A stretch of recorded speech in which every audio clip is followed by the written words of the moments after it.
This is the best of the wrap-up show. A recap and behind-the-scenes look with John Hyde and Gary Dell'Abate.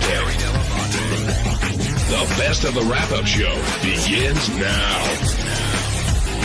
Hey, it's Gary Dell'Abate, Baba Booey. On Monday's wrap-up show, we discussed Ben Stiller as a guest, what a great guest he is, how he always comes in, he's an A-lister, loves the show, and he's pretty open about his life, and he tells us everything that's going on. We dig him. Check it out.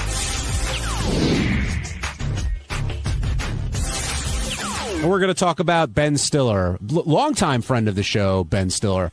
Yeah, now, he comes in to promote all his movies, and I think, listen, he's a big star. He likes us. You know, what more do you need? Now, he and Howard, seemed that their relationship was going someplace, and then I guess it dropped off. I thought Ben said something that was really telling and not a joke today. He said, yeah, you sort of dropped the ball. And Howard goes, really? I thought you dropped the ball. And Ben said, well, when I didn't get the wedding invite, I figured I was on the outs. And I didn't think that was a joke. I didn't think that was a joke either. Did you, Benji? No, but I also didn't think I didn't think about it too much. You don't have a thought on it, do you? I did think it was a joke. How'd you think Ben looked today? Skinny, and his hair. He had the funky hair. Yeah. Do you think a couple people said he seemed depressed? Oh, yeah, I got it. No, go ahead. Do you agree? I don't know. That's sort of his demeanor. He's sort of like the gets beat up, but he's a good guy. I mean, it's almost like the character in his movies. But he seemed a little downtrodden today. Well, considering all his success, and he's been tremendously successful in movies, do you think he's a humble guy? I mean, is that a fair way to put it? Yeah, I mean, you can be humble, but when they said that, when Ben said he doesn't know how many movies he's been in that have cracked 100 million, I was not buying that. I mean, you can be humble and still know that, because when you want to go in to negotiate a contract, I'm pretty sure you got to know what that is. And today, I mean, he was promoting Night in the Museum, the next movie, but a lot of talk was about Tropic Thunder and the balls it really takes to make a movie like that. I think he's really proud of that movie, as well he should be, because he's made some funny movies, but there's some people who go, oh, he makes light comedy, and that was a ballsy movie.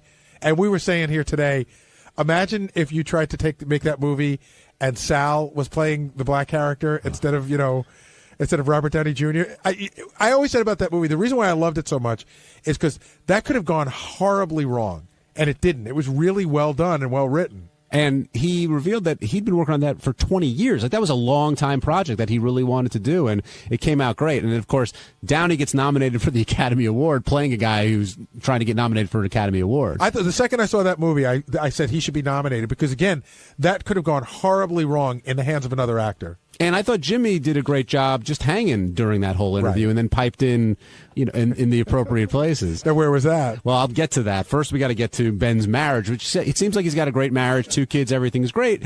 But he was very honest. He said, all marriages have ups and downs. And, of course, immediately it's like, what do you mean ups and downs? And then Howard brought up the Neil Patrick Harris thing, which, if you missed it, clip number 2, Ted, here's, this explains it. Neil Patrick Harris. I was be it down. He'll be one of the said downs. He never had sex with a woman. He had sex with your wife. Well, now, I don't know if there actually was, he says it was coitus. You might not even know what that is. And he said... It was grossest. He said, I knew then I was gay, because this is one of the most beautiful women in the world. If I can't get excited over her... Oh. Well, he must have been excited, must be gay, right? That's what he said. Yeah. Now, now, what do you think of this? I don't know what to think of it. I mean, I don't know if it's a compliment, if it's a backhanded, whatever. I don't know. I'm happy that he's happy with his own sexuality. I'm glad that he's figured it out. Did she break the news to you? Had she told you that she I knew that they had dated. I mean, I never delved in for the details. Right. What do you say to that? So he's finding out for the first time today that Neil Patrick said that on our show? No, he was aware of it, he said. He was aware that they dated. No, he was aware of what Neil Patrick Harris said when he came in. But still, how do you have that conversation with your wife? Or you don't even have that conversation. Well, first of all, do you want to hear about any of the dudes that your wife banged before she met you? No. Okay. Then do you want to hear about the gay dude she banged who's like this really gay guy now? No. But again, Ben knows what he's getting into when he walks into the Howard Stern show, and he rolls with things very well. The other thing he didn't want to talk about was Owen Wilson, and this is after talking about a bunch of different things in his personal life. But it seemed like Owen Wilson's attempted suicide was just hands off. Well, they're really good friends. He probably doesn't want to talk about it, but he's like, I'm not going to talk about this, and he started to talk about it, and then it got really crowded in there, and he reeled back on it. But, I didn't think Howard was that out of line. He's sort of like, hey, you're directing a movie. You got just your life's work. It's a movie you worked on for 20 years. What do you do when a guy drops out? Did you think that question was out of line, Benji? No, not at all. And I didn't think. I thought Ben didn't handle it in a really good way.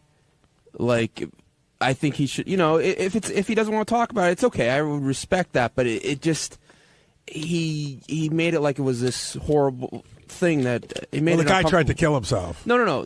That's horrible. But it's not crazy that Howard would say, like, how do you handle a situation like that? Yeah, I think everybody's nervous when Howard brings up stuff like that. But I thought the question was a legitimate question. He probably said, hey, you know what, man? You know, he's a great guy. We got somebody else for the movie. It was a tough time, and, we moved on.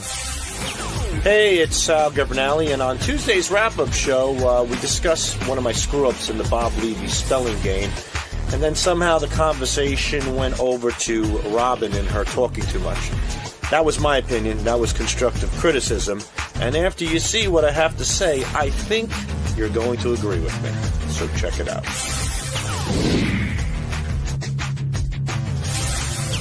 Sal, I'm glad you came down here. I see your stuff in your face. I'll give you a second. But I know you apologize for the misspelling and you blame Google and Gary and Robin and everything else, but ultimately you took responsibility for your mistake. No, in an argument where one's right and one's wrong and it's Sal and Google, I think one is Sal, who was trapped in a pizzeria as a kid. Hostage. Hostage. And the other one is a company that recruits Harvard and Yale kids. So I don't know, Sal. It's I think a bad you summed matchup. up. I think you summed it up right there. But Sal, you did the greatest prank ever, you and Richard. It was vintage, you guys, and then you fuck up 10 minutes later. So explain the fuck up. We don't care about the prank. Exactly. Why'd you blame Google?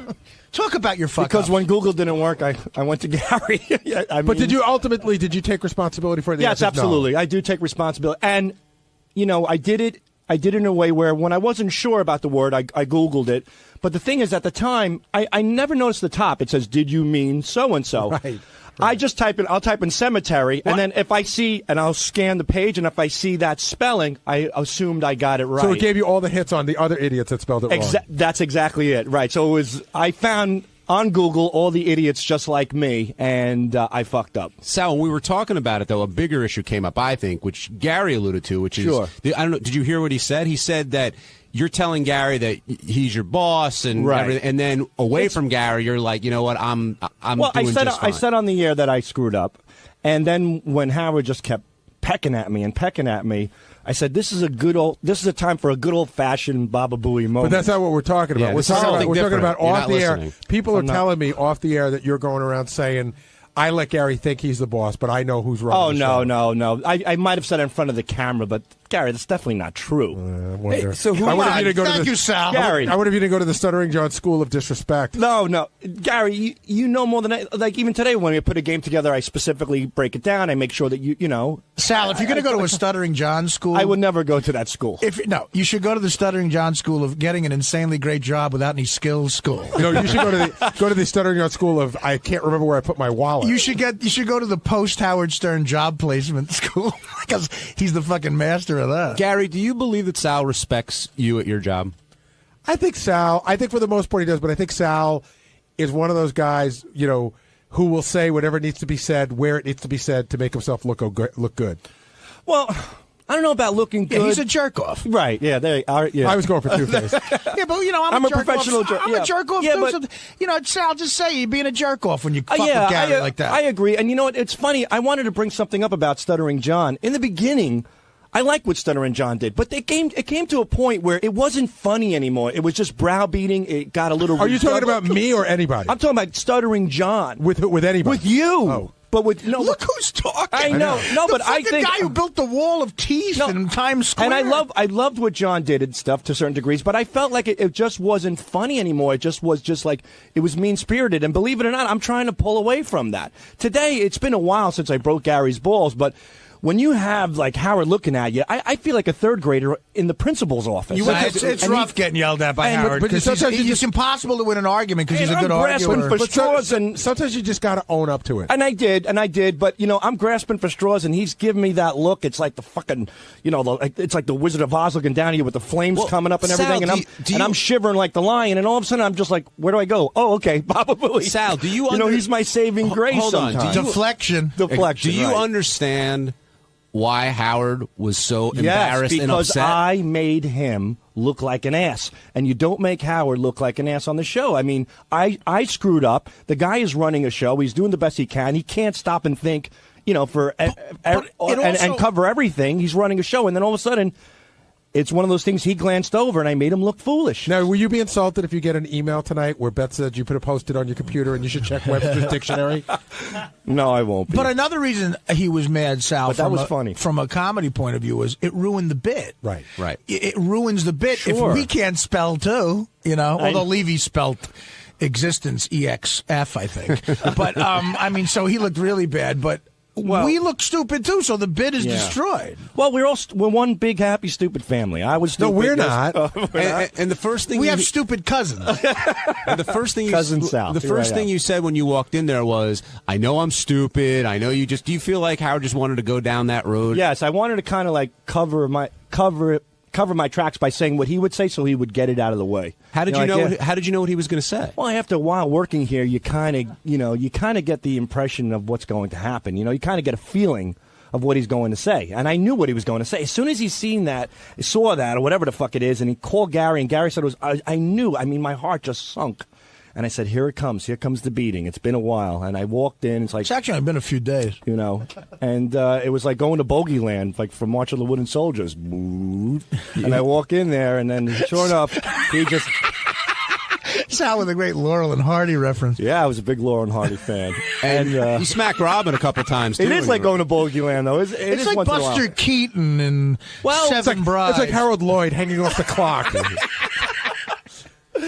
With Robin...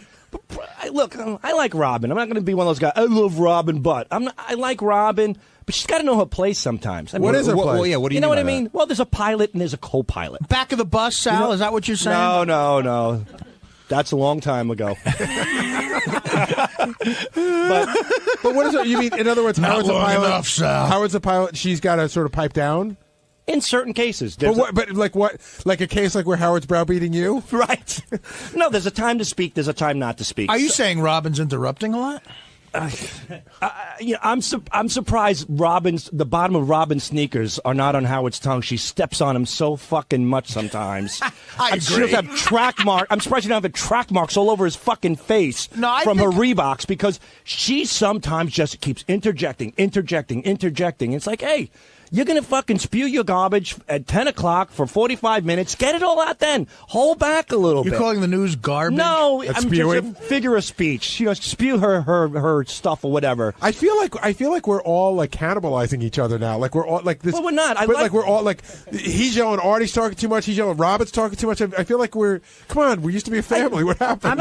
This is family, Gary. Do you mean we're all eating each other? It's a dysfunctional family. I know, but I feel like we're tearing each other down. I know. Well, but even Artie agrees. It is weird, Gary. Lately, there's been negativity on the Howard Stern show. I can't believe. No, I mean, Robin. So wait, you said at 10 o'clock Robin should do her thing. So from 6 till 10, do you think she should just sit there? No, knowing that she's got the last hour. No, but she should know her place. Like she's like the number 9 hitter. To me lately. I mean, if I love Robin, I'll give her constructive criticism right now.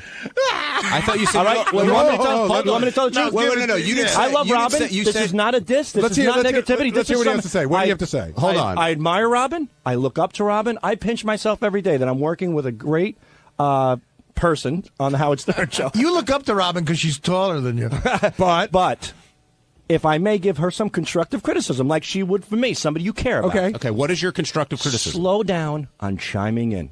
Slow it down, Robin. Slow it the fuck down. When there's a guest on and Howard's mid-sentence in a question and she chimes in and she just demolishes that question with something from left field, sometimes it makes my hands crunch into a fist. Just take it easy on chiming in so much. Think about what you want to say. Think if it's that important to interrupt Howard Stern when you say it, and then take the approach, whether you're going to do it or not. She has a tendency sometimes to get real. She's become a pig on the mic. The micro, like a hog, hogging it up. Just take it easy. Don't be so piggish on the mic. When did you start? Slow it down. When did you start feeling this way? Jeez, 1982? No, I would say, recently, about 7 months ago, somebody sent in an email, and Howard read it, that Robin is chiming in a lot. She's not chiming in, she's stepping on Howard a lot. And Howard read it, and I remember that week she really piped down a lot. And you know what? She was brilliant, and I loved her, and I still love her. But she's got to know her role. You can't have too much of everything. You're going to turn people off. Slow it down, Robin. Just slow it down a little. And I mean that from the bottom of my heart in a kind manner. Just take it easy. So let me ask you a question. The 28 years or 28 or 29 years of chemistry that Howard and Robin have together, you're saying that she's veering off from that?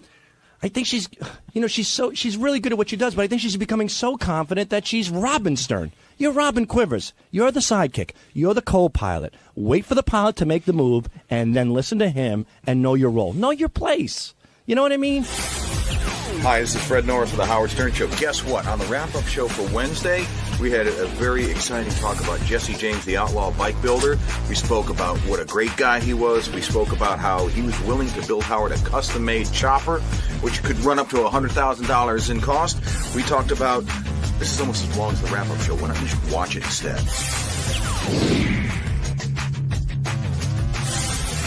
Our in-studio guest today was the one, the only Jesse James. And did you know a lot about Jesse James coming into this, Gary? Knew nothing about him. Really? In fact, I mean, here's what I knew about him. That he used to be married to Janine, that he had something to do with motorcycles. I wasn't sure what. And that he's married to Sandra Bullock. But my first hint that he was more than just a guest came when our very own program director, Tim, came in and said that was his hero. He said that, he goes, "You're my hero." And I didn't understand exactly what he meant. And now as everyone called in, I realize, like, if you're into motorcycles, he's the guy. Well, it's not only that, Gary. That's when Tim encountered you. You didn't see Tim jumping and running down the hallway to get to see Jesse James. I mean, he was just, he had stars in his eyes. Yeah, he said Tim told me he was nervous meeting Jesse James. And I was a bit of a dick. I felt really bad. He goes, "Jesse, I just got to tell you, you're my hero. You're unbelievable. I think the world of you." And I go, "That's so funny," because that's what he said to Arlen Specter last week. Because it's true. He likes Arlen Specter, too. Now, does Jesse James come off as a badass at all? No. I mean, I didn't know much about him, but he's got a really good vibe. He just seems like a good guy. He's like sort of, I read the notes on him, and I see he's been through some crazy shit, but, he doesn't look like he's going to kick your ass, except for all the tattoos going up and down both arms. But he seems like a sort of a gentle guy, and I don't know. I think he came across as really nice. And Tim wasn't the only one who was excited. Fred was happy about it, and I think Fred's going to drop by. But Robin was also very excited to meet Jesse James. Is that the titties were out for him? Is that what the deal was? That's the rumor that was going around. I don't know if there's any truth to that. The truth is the titties were out. Whether for him or not, I don't know. Right. That may not have been the reason. But had you seen him at all on Celebrity Apprentice? No. In fact, I only heard a couple of clips. I heard one clip that JD had pulled for when Dennis Rodman was here, where Dennis Rodman went off on him. So, in fact, I thought I knew what he looked like, and I was completely wrong. I don't know why. I thought he was Ricky Rackman. You know what I mean? Like, that's the vision I had in my head. Jesse James, I don't know, all those West Coast guys that were married to porn stars. So I probably couldn't even pick him out of a lineup before today. But again, really nice guy. I mean, he's a lot different on Celebrity Apprentice based on the way they put it together. And you got to hear, he spoke more here than he did in the entire season. And I thought he was pretty charming. Did you like him on the show today, Benji? Yeah, I think he was very likable. It was funny. I like how pissed he got at Ralph, though. It was like he's such a nice, friendly guy, but like Ralph really got him. Like he looked like he was like ready to start punching someone. Well, one, that's Ralph's expertise, as we all know, and two, you don't want to mess with this guy, and he talked about that a little bit. He doesn't want to put that out there because he's challenged a lot, because he's known to be a pretty tough customer. Takes one swing at me, I'll have all that miscongeniality money. And miscongeniality, too. Exactly. Don't forget that. Now, before we get to Sandra, we got to talk about Janine. He didn't really talk a lot about their marriage, but you could tell it was a rough ride. Yeah, he kept calling it his nuclear disaster, which is, you never want to have your relationship referred to that way. And I thought that the line really hit it on the head. Howard goes, "It must have been great. You're married to this porn star." And he goes, "Dude, everything isn't the way it looks when you see it, and that spoke volumes about it. Yeah, if you missed it, well, actually, I'm sorry. I don't know if you have the line. Yeah, I think I have the line you're talking about. Here's I think this sums it up pretty much. Hit it, Ted. Was it weird for you being married to a porn star for a while? Like, I mean, is it that like guys think that they can have their way with your wife, and I think it.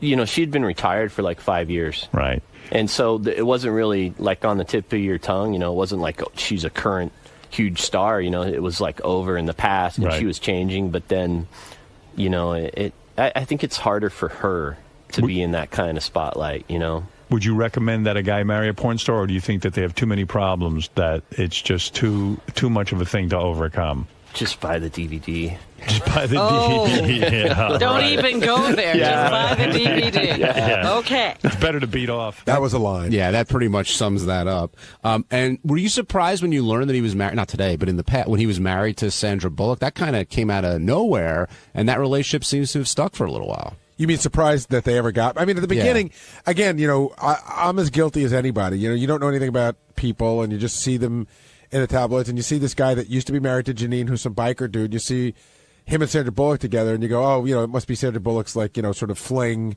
her wild fling. You know, certainly they can't really like each other, but I don't know anything about him, and it turns out that they really love each other. Yeah, even he said she figured he'd be a bigot, he'd be this and that, and they ended up doing pretty well together. And Howard found out a lot about how they carve up their finances as well. I think Howard probably got more out of him than he's probably done in any interview. And he even said at one point, he goes, when Howard asked about the sex, he goes, dude, I'm going to stop. I've already said enough.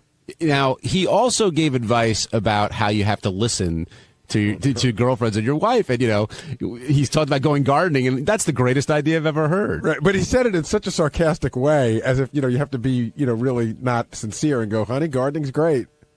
And he, let's go to. They don't have kids together, though, right? He's got his own kid with Janine, but him and Sandra don't have kids together. I don't think so. Yeah, so that, you know, it's easy to pretend to want to go gardening. That's true. Paul in Philly, you're on the wrap-up show. Hey, how you doing, guys? Good, Paul. How are you?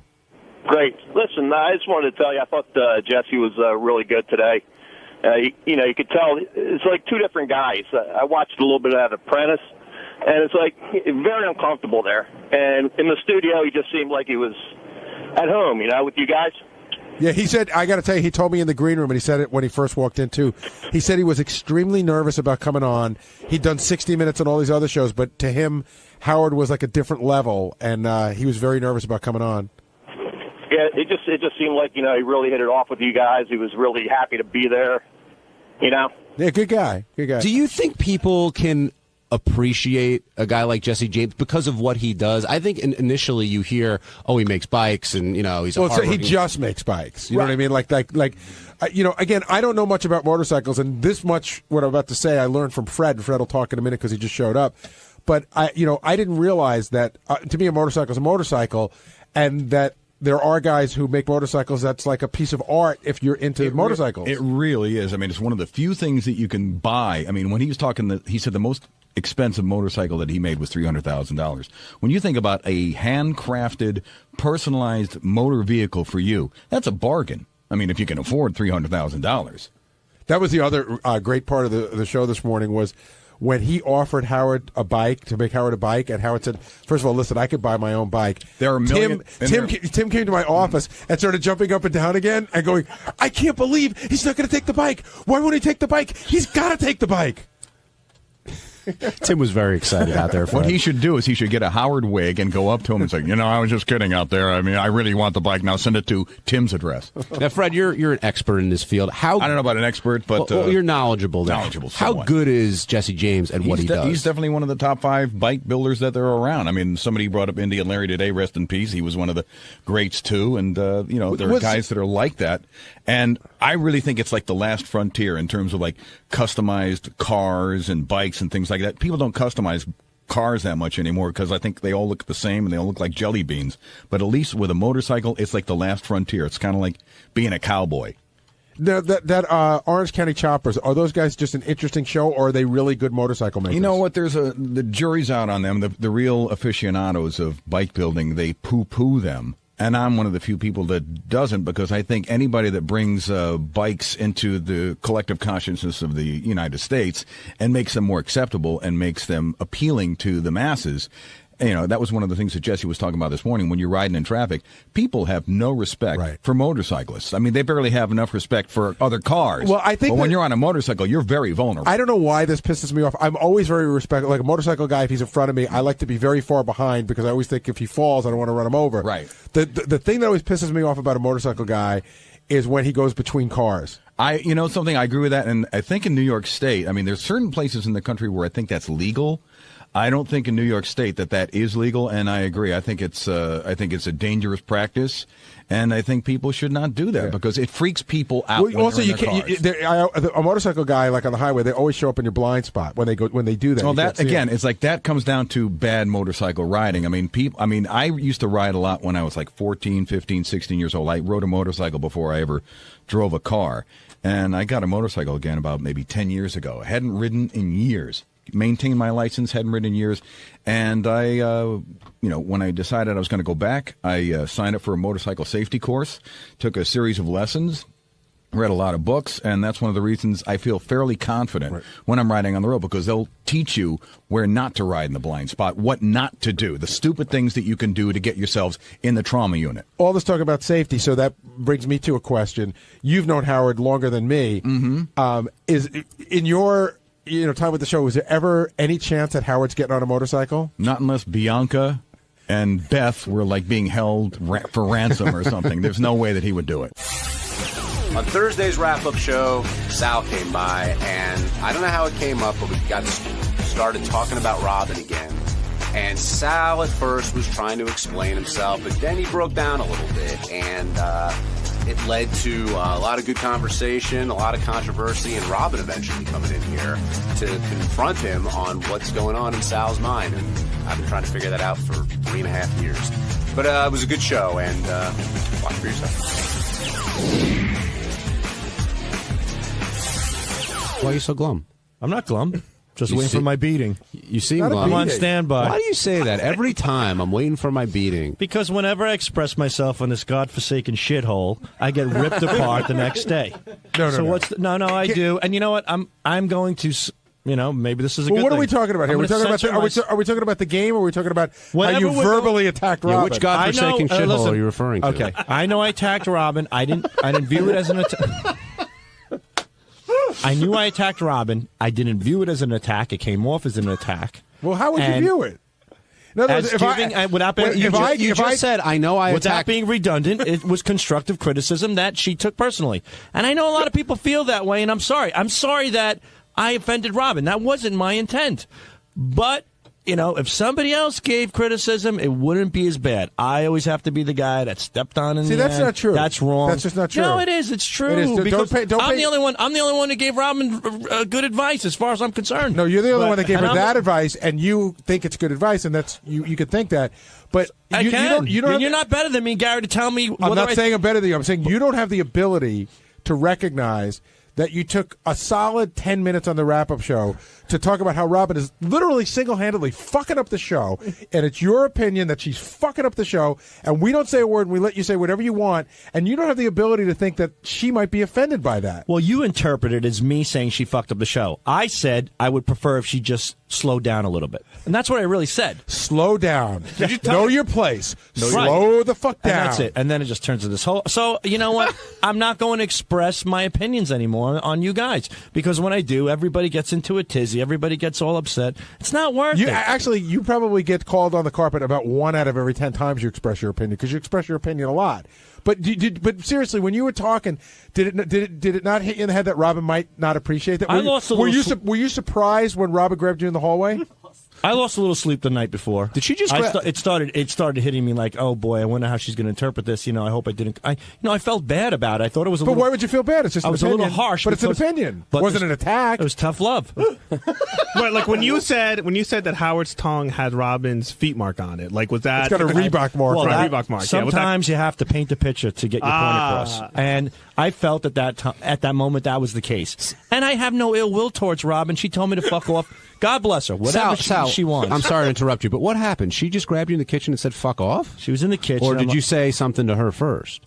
Like, did you say, hey, I love you? Or no, how's I didn't it going? say, hey, I love you. Hey, Robin, listen, about that you suck thing. I said something like, hello, Robin. She's like, should I say hello back, or would I be talking too much? And you go, really? What do you mean? And I said, really? What do you mean? I really did. And she's like, and she goes, Sal. I'm like, Robin, you know as soon as I said that, and I do, and I said it on the show too. She goes, love you, schmub. You don't start with that bullshit. You know, just because you have, and she really laced into me. She's like, just because you have problems at home and blah, and you have the ability to stand up to your wife and you have issues with women, you think you could take it out on me. I'm like, no, it's not. That's not the case at all. I go, Robin, that's not the case. I go, I just want to let you know that in certain circumstances, I think you chime. And she's like, fuck off. And she turned around with her cup of celery juice that's going to go up her ass in the next 5 minutes. And I said, Robin, I go, let me. She goes, take another step. I'm throwing this in your face. And I'm like, whoa, you know. And that was it. And you know what the greatest part is? I feel, the thing is, I really feel bad. I don't like to have tension between people, especially your coworkers and your friends. I feel bad about it, but it bothers me. Like, I don't know, like I expressed how I felt, but it's not worth it. I don't think you expressed it in a way that somebody would like. You thought it was constructive, but it really did come across as a bit of an attack. And my favorite part, by the way, is how you made a point of telling us that day, I'm not going to be one of those fucking assholes that says, I love you, Robin, but. And all you've ever said, starting every sentence, including when you saw her in there, was, I love you. Yeah, that's true. But I said that I'm not going to be an asshole that says, I love you, but, because I really do love her. Like, I'm not going to be a liar. That's what I meant. Like, after, you know, on the show I'll take 500 shares of Logistics, please. You need a decipher from, like, the Da Vinci Code to figure out what Sal means when he says shit. When you get caught in a conversation with Sal, I do understand why he was so successful at selling stock. Because he really tells you. Like, sometimes I would walk out of there confused. Well, that's because he says 3 different opinions that often contradict each other in one statement. I said what I meant. What? And Robin walks all over Howard? That I care about Robin, but I felt lately she's been chiming in too much, and I meant that.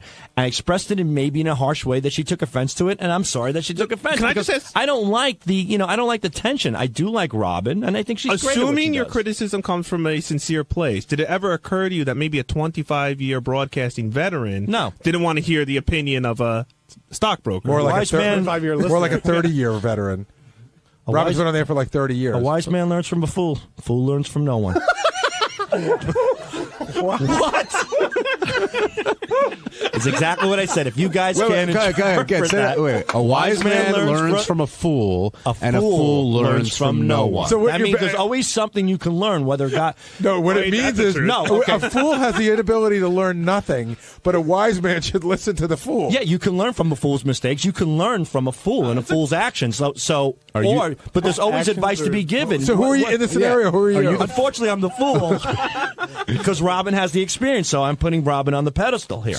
But she can learn. So you can always learn something. But I'm just saying it was unsolicited. Hey, like if she had come to you as a friend Richard Roper and said, have the right to tell somebody how to direct a film? No, but he could critique it. Yet he has no experience in that field. But I have experience. You're not at least a little bit, not as much as Robin. Technically, you're not here to critique. Richard's hired to critique. That's a big difference. And that goes back to my first statement. I'm done giving my opinion and critiquing. Oh, put the $1,000 on the table right now. There's no way you're done. As much as it pains me, I'm done. You're not done. Honesty is dead. And you're the fool, and you've learned nothing based on your analogy? No, a wise man learns from a fool learns from no one. So who have you learned from? I've learned to keep my mouth shut. I've learned from this fool myself, I guess. Jack in Long Island, you're on the wrap-up show. Yeah, I think that's an Aesop fable or something. Look it up. It's on Google. Yeah, hi. I'd like to talk to Sal about what's going on with him. Oh, this is Ronnie Munt. Who? I could tell. I could smell the Metamucil coming off your skin. Yeah, well, hey, dude. Yeah, I can smell. You know what, dude? You do this every time. Take that diaper you have around your ass and wrap it around your mouth. You do this every time. You cause trouble for yourself. I do. And then you cry like a baby. I'm not crying one bit. I'm just learning my lesson. Now you did it with Robin. I didn't do anything with Robin. Like a little baby. Ronnie, I'm not being a baby here. I'm learning, Rob. Ronnie, that I shouldn't express myself because you get in trouble. Baby, man, you don't quit. Baby, just the opposite of a very, very old person. Go lock yourself is this in your Jack? room, like I told you a long time ago. Go lock yourself in a room there. Ronnie, I'm sorry, Ronnie, that you have to ride my coattails for attention, but your point is your point is just worthless. It's just stupid. My point is so right. No, it's not right. I expressed myself about Robin. Robin got upset. I'm upset that she's upset. It's not worth it. Who are you to express yourself about Robin? And who are you to tell me what I should and should not do? Because you're hired here to be a writer. And you're hired to be Howard's driver, so shut the fuck up and drive. I do. What are you doing calling in on a show? I'm waiting for him. I'm busy. All right, wait. Settle down, everybody. Now, Jesus Christ, this guy. Hold on, Sal, wait a second. You're a stupid asshole. Now, Jack, doesn't Sal have the right to express his opinion? Not. Why should he? Who is he? I mean, if he's asked a question, he's simply answering it. Nobody asked him to make it give opinion on Robin, whether she should talk more or talk less. Who is he? He's nobody. Robin's here. Hold off on the break. Robin's here. Rob, can you come right here, Robin? So I'm in the hall, and people just keep telling me stuff about Sal saying various things. Why is this still going on? Well, didn't you have your say? I said heard I felt bad. No, he's not. He hasn't been degrading you. What he's saying No. But he doesn't. said he was delivering a communication. I got it. He doesn't. We were asking him how he could go off for 20 minutes and give his opinion. I put in quotation marks, and I said, "Did you not think that it might come back to bite you?" And he goes, "No, not really." Well, when somebody said Sal didn't understand, I said he could stop there. He doesn't have to put anything after that sentence. Sal doesn't understand anything. That's true. Just say that. I don't understand. I don't understand. I would egg you on, Robin, but right before you walked in, Sal's like pretty much on suicide watch right now. No, I'm not. Ronnie told me that Sal said he's losing sleep. I said, you shouldn't tell me that. Yeah, because we feel bad. So, Robin, did you take Sal's advice to heart? Oh, shut up, John. Do you really think I would take Sal's advice for anything? No. But clearly, I mean, you yelled at him in the kitchen, so something must have bugged you one way or the other. Sal isn't attacking me. Sal is attacking all women when he talks That's to me. what she said in the And that's what I don't mind an attack on me. Like I said, when he said Artie did something wrong, it was Artie did something wrong. When he says, something to me, it's like, know your place. Well, where would my place be? This week in Arizona. Howard's at the window. He sees Robin talking to Sal, and he's got this quizzical look on his face like, should I go in there? And then he just left. He's like, so what would your advice to Sal be? I don't have any advice for Sal, because if I try to give Sal advice, because quite frankly, when I was talking to him on the air, I was trying to explain to him what a Google search is, which I don't think he understands. And I got, know your place. Shut up. Stop piping up over there. So I can't give Sal advice. Robin brings up a good point. Like, when you fight with Artie, why don't you tell Artie to know his place? Because Artie threw a CD at my eyeball. Are you still angry at him, Robin? I'm not angry at all. I didn't even know this was going on. And people are telling me. I said, but the worst thing to tell me is that I made you lose sleep, because I'll keep you up the rest of your life.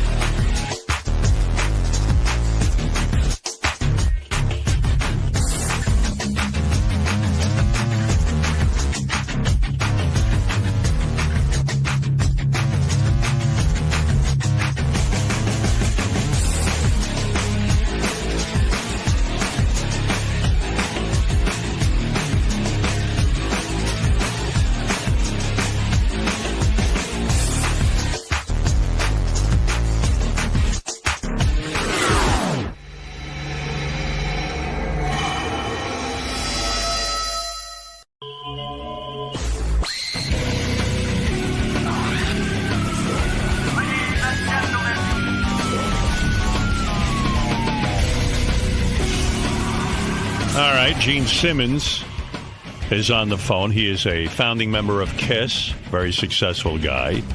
Originally, Gene was supposed to come in with Paul Stanley. We were going to see them here live today, but from what I understand, and maybe Gene, hi.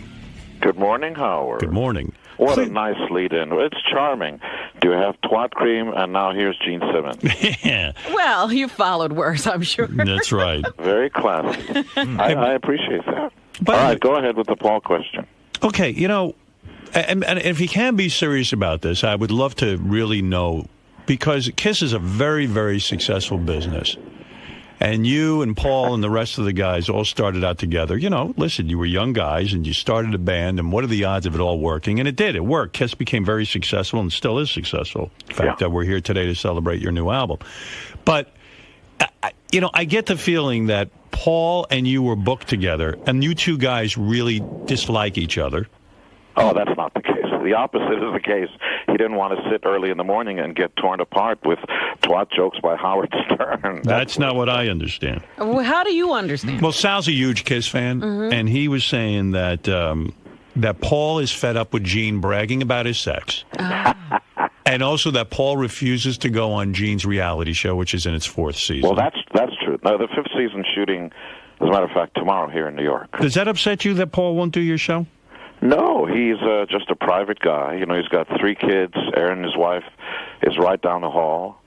And the beautiful Shannon Tweed, who you, Howard Stern, married man, want to devour. I've seen it. Yeah, she's a beautiful woman. Yeah, well, I've seen it.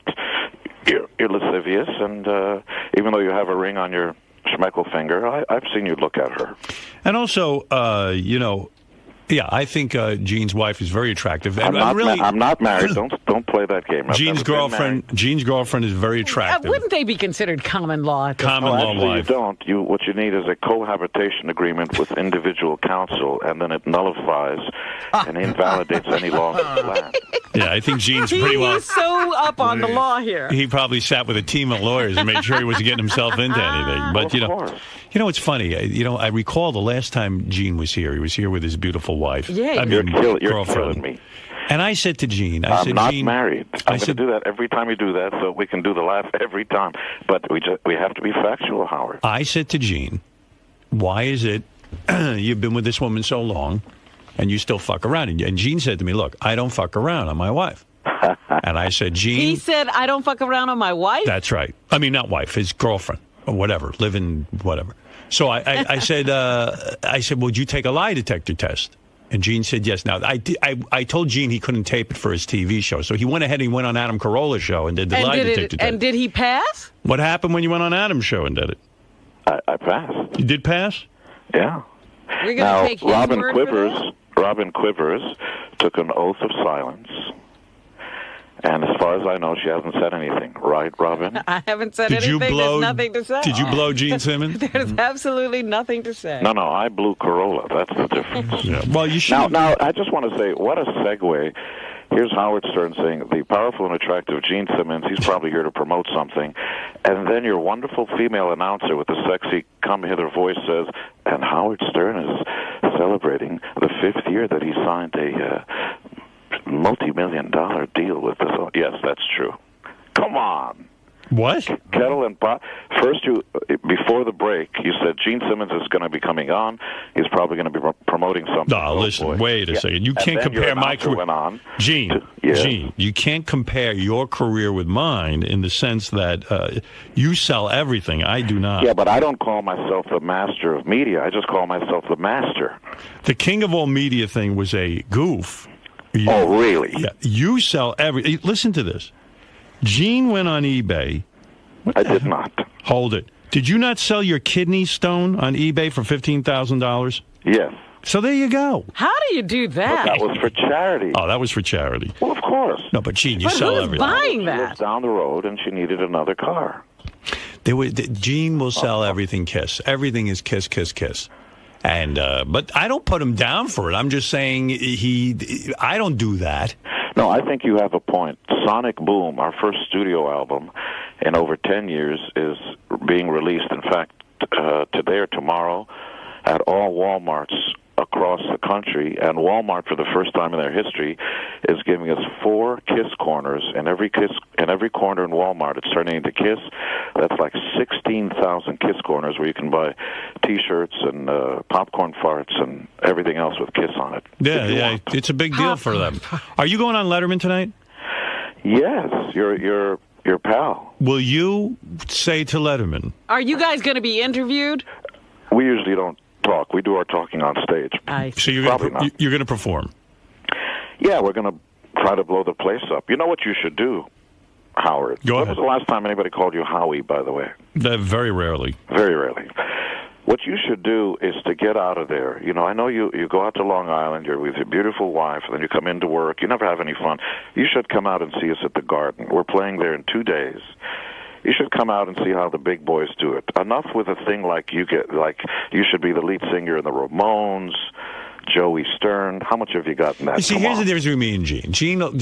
Gene does private meet and greets at every concert for $500. No, that's not true. That's not true. Is that true or not? You can How much does it cost? How much does it cost? It's $1,000. Is it true that you will really charge $1,000 to come out and greet someone? You do? We do, of course. If you want, you can come back, hang out, take photos.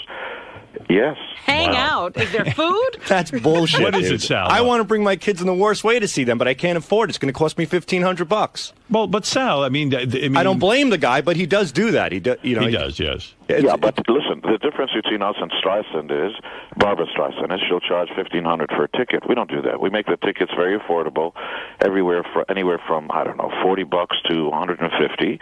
Then if you want extra stuff, it's yours. Look, you can take a plane from New York to L.A. It's like anything in life. It'll get you. You'll get there. It's not a problem.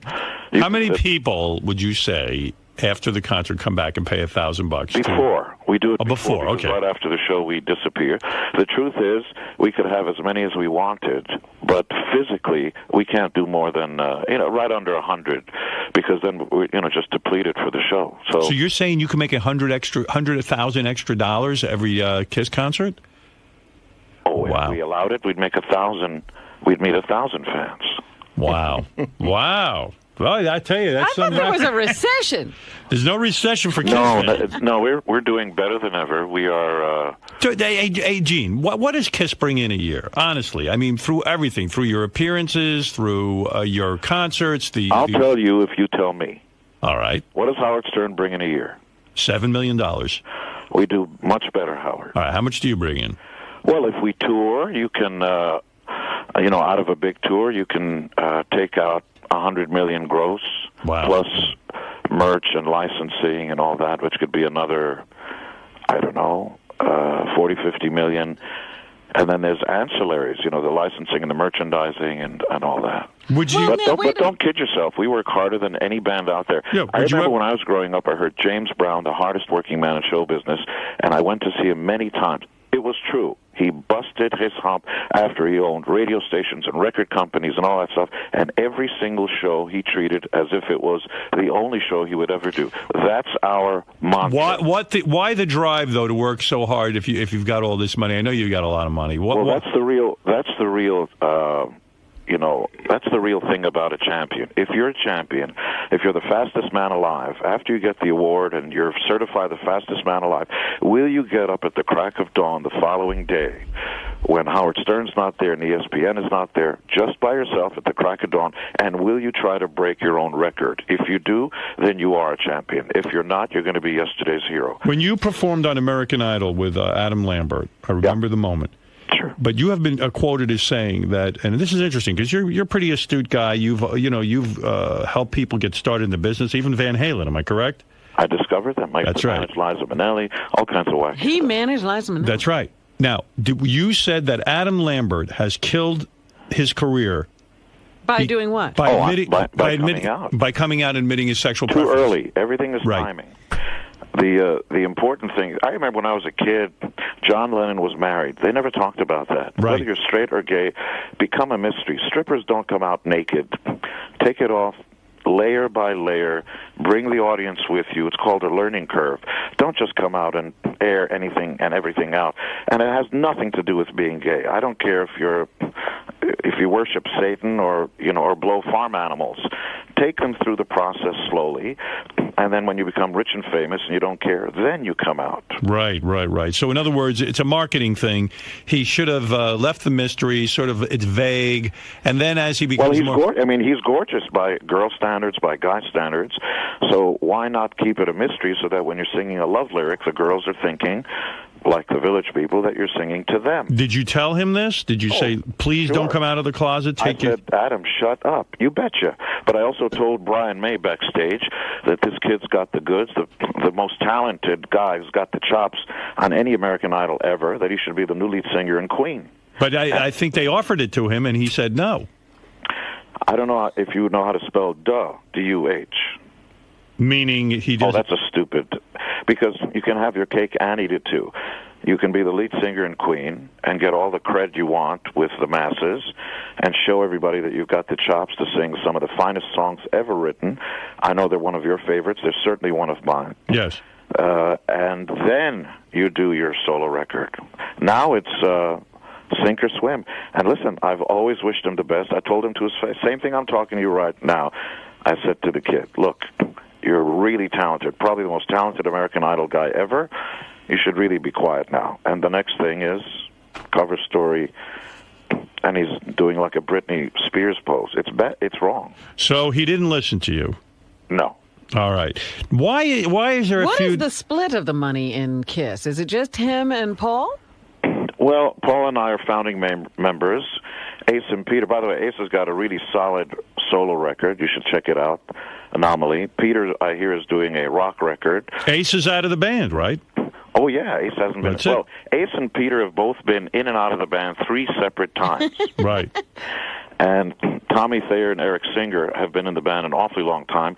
Eric has been in and out of the band about 18 years. And Ron Wood is always going to be the new Rolling Stone guy. That's just the way life is, and that's okay. So they don't have to really give those guys equal splits. No, of course. Ace and Peter get nothing. Right. We bought them out, and we love them and care about them and wish them all the happiness in the world. But what does it cost to buy out those guys? Well, we bought them out almost 30 years ago. Oh, is that right? Oh, yeah. Wow. Boy, you really are a good businessman, huh? Like you, Howie. Wow. Hey, what's the feud with Sharon Osbourne? Why did she call you a silly man in a silly wig? What is this? No, she said worse than that. So there was a comment by one of the...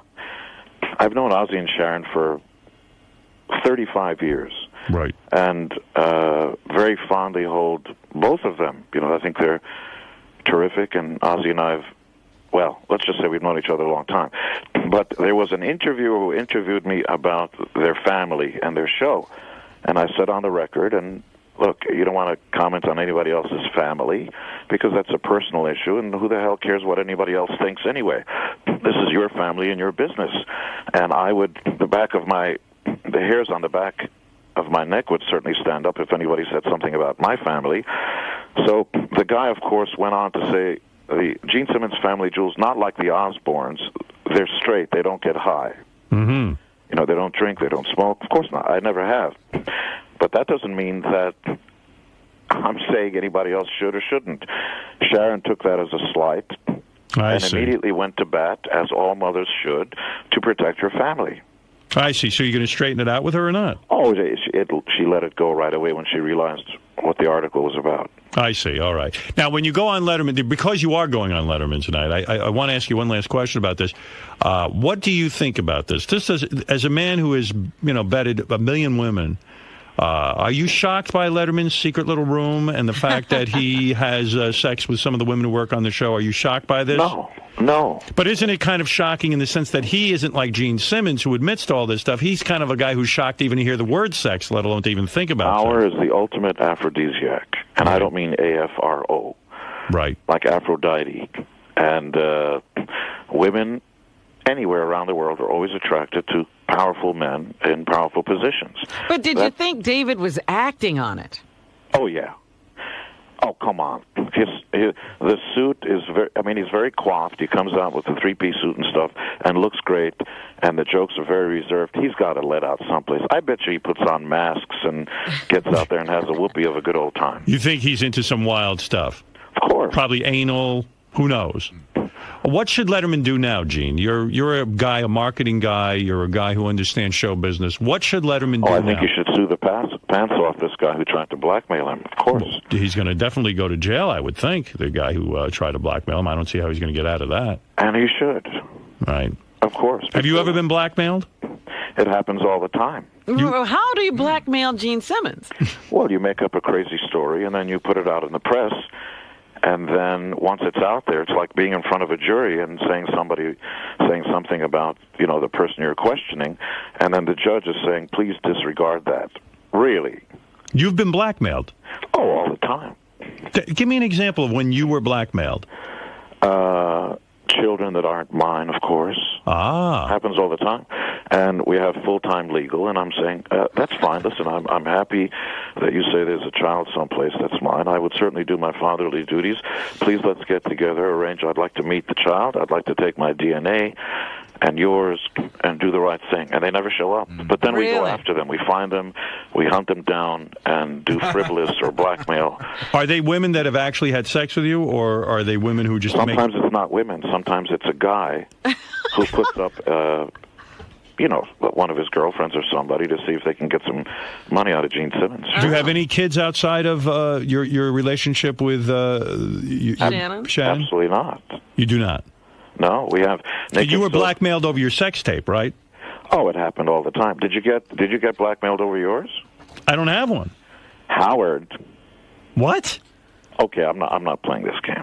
It's your show. As a guest on your show, I wouldn't go there. If there was a sex tape of me, no one would believe it. How many times have you been in Scores?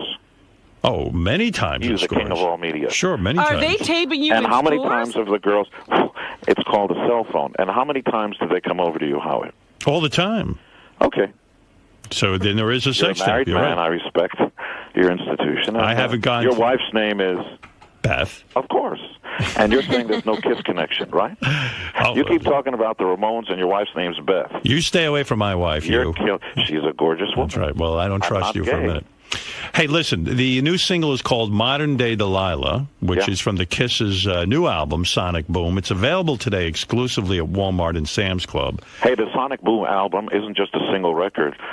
You put your $12 down, and you get a 3-disc, in essence, box set. You get the brand new album, produced by Paul, by the way, and a second disc of the band right here, right now, doing 15 more songs. Did you write these songs? We co-wrote about half the album, and Tommy Thayer wrote When Lightning Strikes, and both Tommy and Eric sing the first songs on the record. And there's a third disc. There's the live DVD of the Buenos Aires Stadium in Argentina, which we just did in April. And Kiss is currently on its Kiss Alive 35 tour, and for tour dates, go to kissonline.com. Well done. All right. Thanks, Gene. You're a powerful and attractive man, Howard. Thank you. I appreciate that, as you are as well. Okay. Bye. All right, Gene. Later. There he is, Gene Simmons. All right. Very... He's got a lot of advice. How many people, how many guys out there, Howard, you think make about 50 G's a year would spend $1,500 to meet?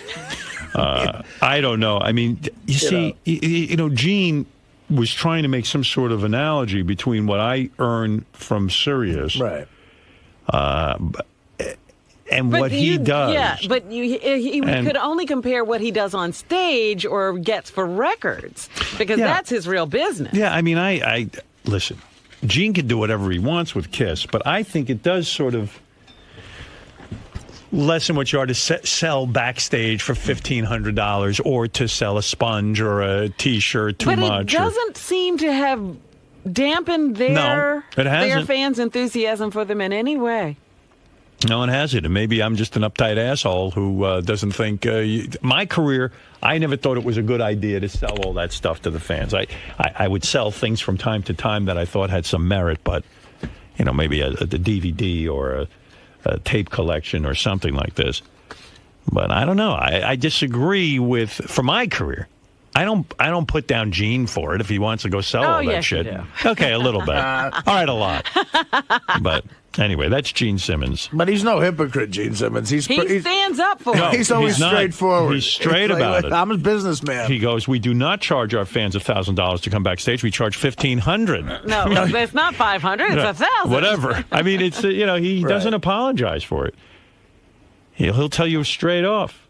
Remember he had the Kiss credit card and they got a nickel for every time you spend? And he goes, everyone go out and spend because Kiss will get a nickel every time you use your credit card. Look, I'm still hung up on the coffin. Yeah, that was wild. The Kiss coffin. I believe Dimebag Darrell from Pantera was buried in a Yes, Kiss he coffin. was. He was. He requested it.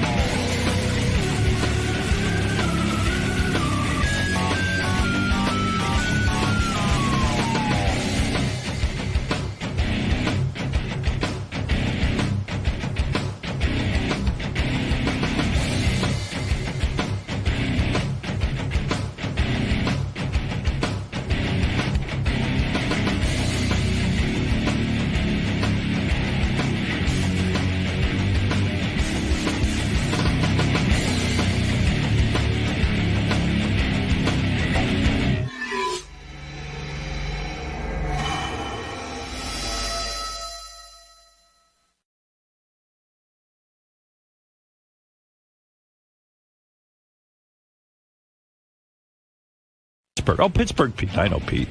Yeah, Howard, thinking about you again. You're in your 50s. Right. I'm 55, Pete. And in January 12th, I will be 56 years old, and I can't even imagine it.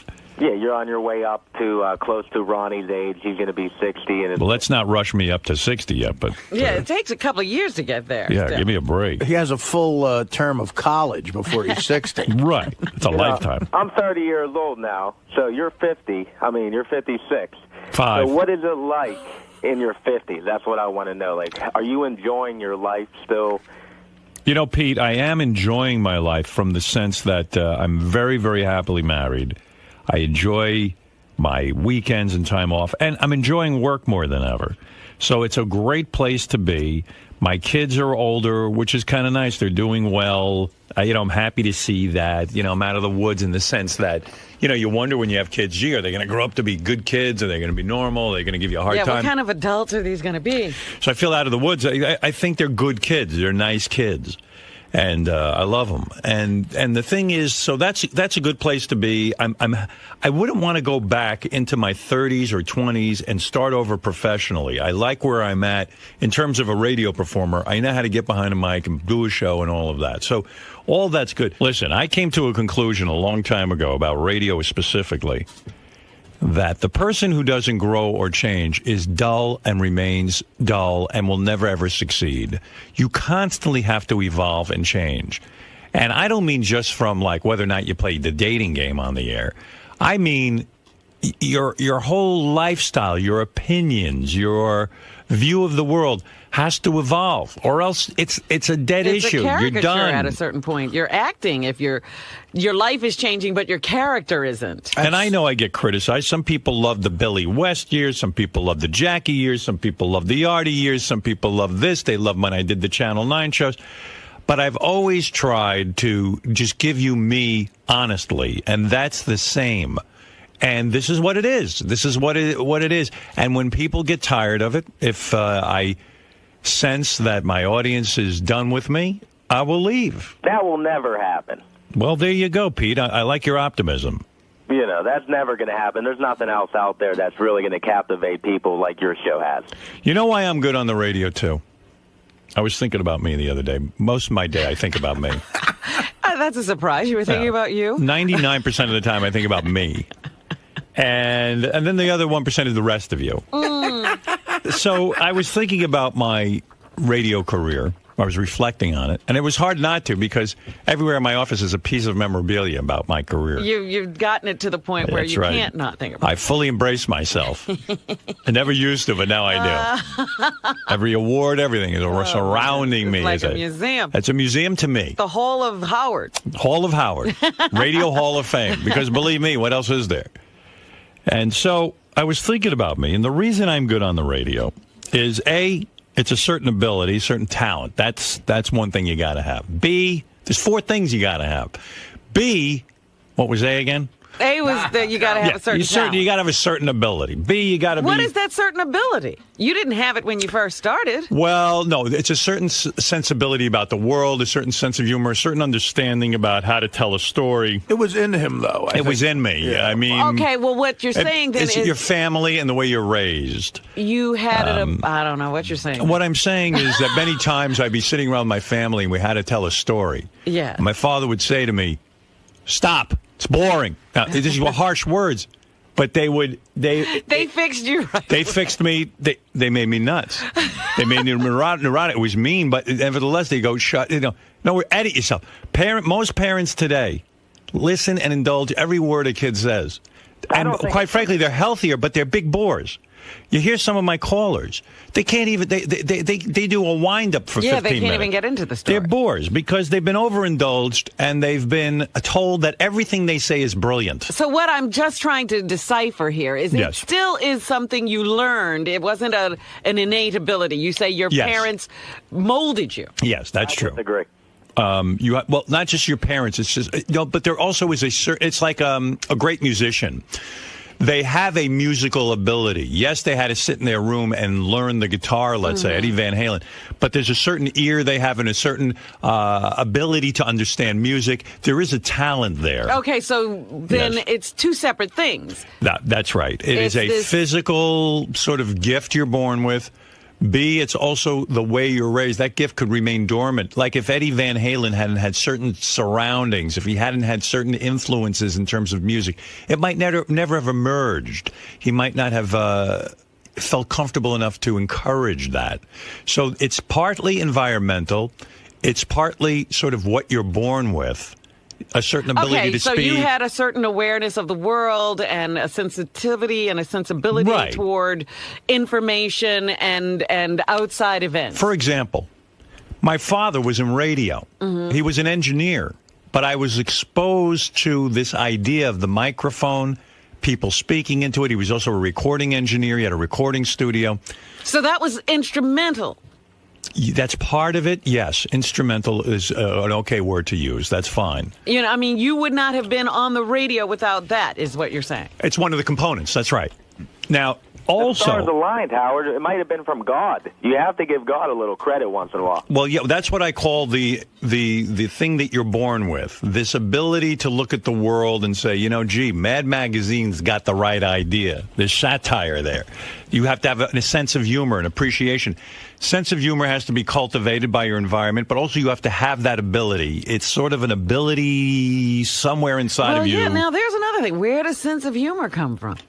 Well, as Pete puts it, if you believe in God, or if you believe in the universe, nature, whatever it is, or the genetic sort of soup that we come from, it's just sort of something that's there. Like Beethoven had his musical thing, and it came out early. That's how Artie made it to the point where he's at now.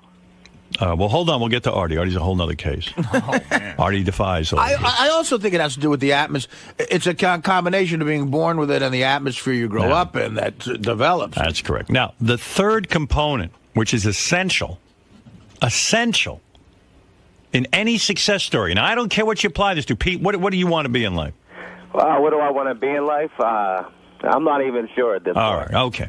Well, we were specifically talking about you. Said you were thinking about But you. here is the other... And these four things. Here is the essential component. You talked about the essential component. Here's the third thing is the essential component. And that is... I want to see who's paying attention at this point. He's making it up right now. No, I'm not. I'm going to tell you what it is. All right. It is having the ability to practice. Now, what do I mean by this? Oh, you read this in a book a few Outliers. weeks ago. I read some of Outliers, and I responded to it, but some of this is my own thoughts all along. Outliers says 10,000 hours are required to be an expert. Now, I've never added up the hours, but the hours of me watching television, listening to Brad Crandall on the radio, putting this together, seeing my father, and then actually having the time to develop this. WRNW, I was working a 6-hour shift, 6 days a week, and I got hours and hours of practice in college. I'd go down to the college radio station and start to practice. I started to practice all over the country what it is I wanted to do. Now, it's no different than when you talk to a guitar player who spent his entire childhood playing the guitar in his room over and over and over again. There are guys who have done that and never succeeded. They're okay guitar players. But the ones who have this, as I say, born talent, it comes out. But they have to put in the hours of practice. Well, there are different levels of this born talent. Because That's right. Even the guy who doesn't play as well as Eddie Van Halen has a born musical talent. That's right. He's better than me at picking up a guitar. Howard, you completed all the requirements that it took to get to where you're at. Yes, but you didn't even hear the fourth requirement. 4. You don't know what the fourth requirement is. I told you, thousands of hours This guy of practice. will never complete anything. Well, he wants to be a professional pot smoker. ADD. His ADD. He wants to be a professional marijuana user. He wants Adderall. Right. He's on his way to his 10,000 hours of practice. He's on his way to his 10,000 But Pete, Adderall. the fourth thing, and I think this is very, very important, is being born in the right time frame. Now, this is something from Outliers, and this is a key component. When you hear about Bill Gates, who is a huge success, Bill Gates, if you go through his history, actually was born at a time where he had available to him as a kid, because his parents were into some sort of computer science, they knew a guy who could, back then you couldn't even get into a computer lab or get on a computer.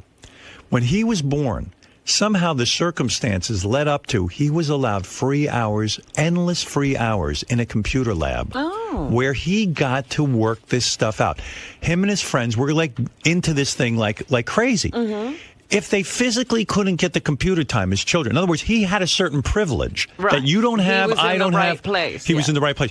I had a certain privilege. I got to see my father work with these guys with the microphone. I got to visit the radio station, WHOM. I got to watch the guys work. I was mesmerized. I was mesmerized by this.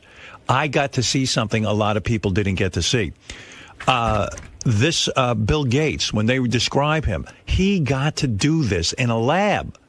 No one did. He got. It was too expensive for people at that time. Right, because computers were huge things. They didn't fit in people's homes. Yeah, and I don't know the terminology of what it was he got for free, but it's a certain access to programming that you could only get programming time for an hour, and it was a fortune. And you wouldn't waste this on a kid. Right. He was allowed to go in there at night and use it all night and day.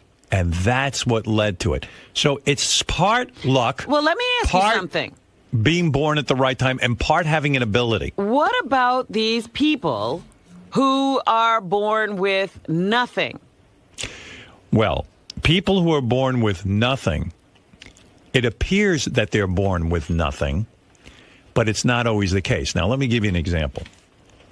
You sit and you look at professional hockey players. That's what they do in the book Outliers. Mm-hmm. And the guy points out, he says, everyone in Canada, for Canada's a huge hockey place. And they say, well, why did this guy become a pro? He didn't have anything more than anybody else. Maybe he had some talent, this and that. But it was the mere fact that they were born either January, February, or March. Now, you would never pick up on this, but here's what happens. In the school system, it's a full year. The kids who are born January, February, March are physically bigger.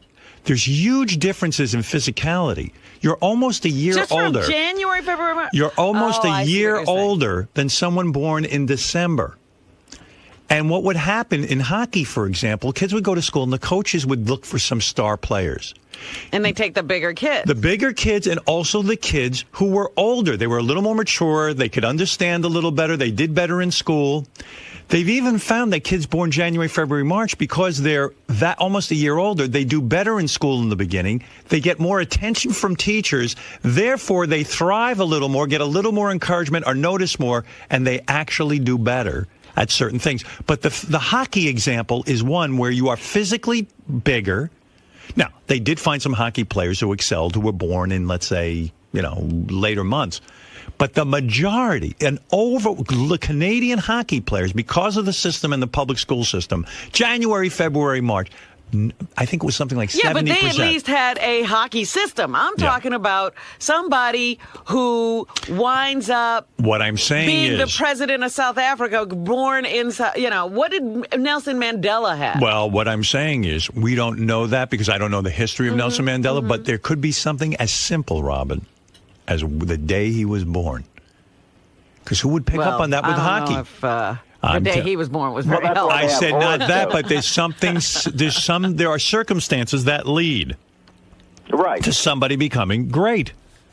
Or Dikembe Mutombo, whatever his name is. He was in Africa, and they found him as, what in the world? He was 8'2", Robin. Yeah, but you still got to go find him. He didn't get here on his own. Anyway, it was like that is why it is difficult to even pluck anyone out and say, here's a radio show, or here's a TV show. It takes, like we were talking yesterday, they took David Lee Roth, a rock star, a guy who had spent his years practicing that and obviously excelled. He's a good rock star. That's right. And they said, go on the radio. Go do a radio show. Well, of course it was destined to fail. We all knew it. For some reason, the radio executives didn't know it. Yeah, there were tons of people who didn't know it, right. Howard, and they had power, and they put him there. They did. But we all knew it. My audience knew it. You knew it. I knew it. It would have been like you touring as lead singer of Van Halen. Exactly.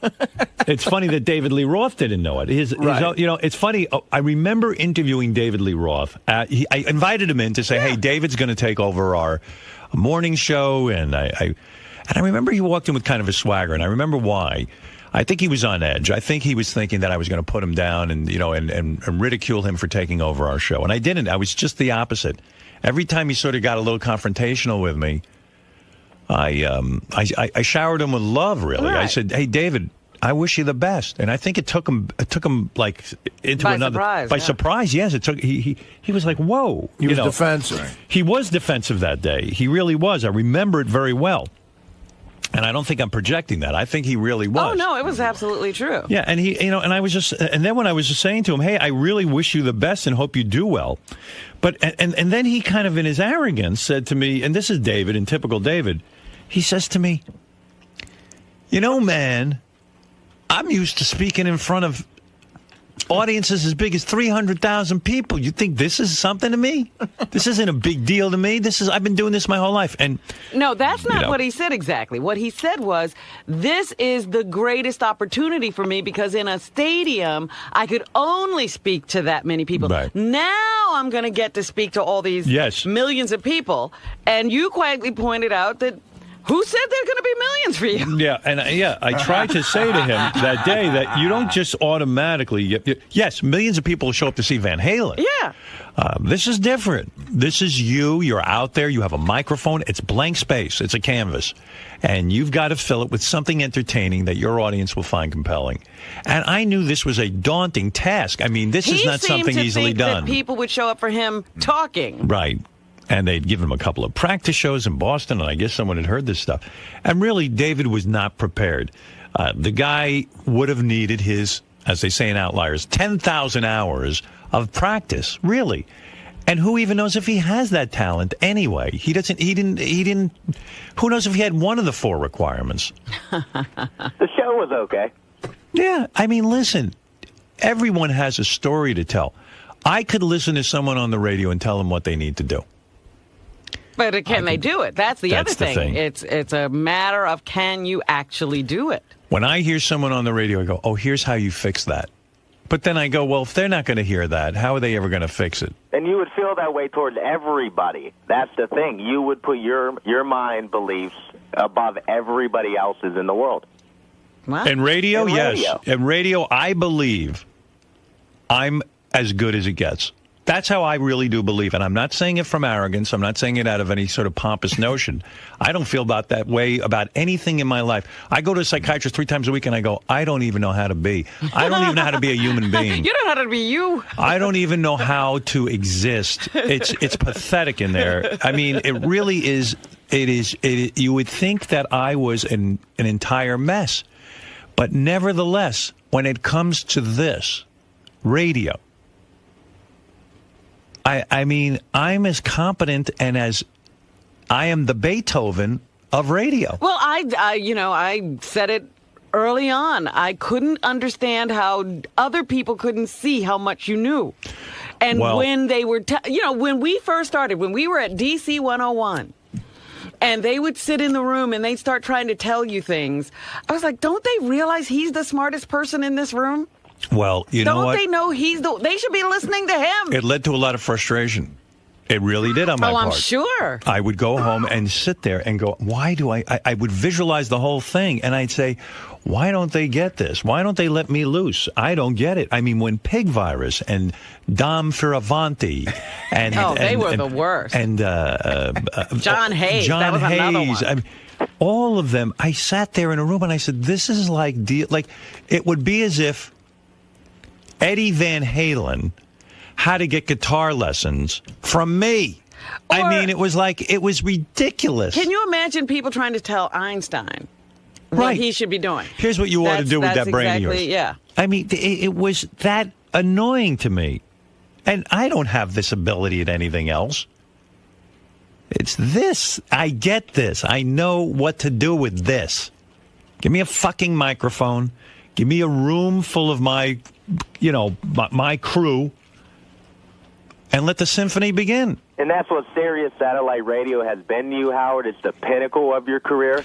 I'll tell you why. You're respected, and you have the power there. You don't got to... I know, I'm not respected. There's still people who don't believe I know what I'm talking about. Believe it or not. Who?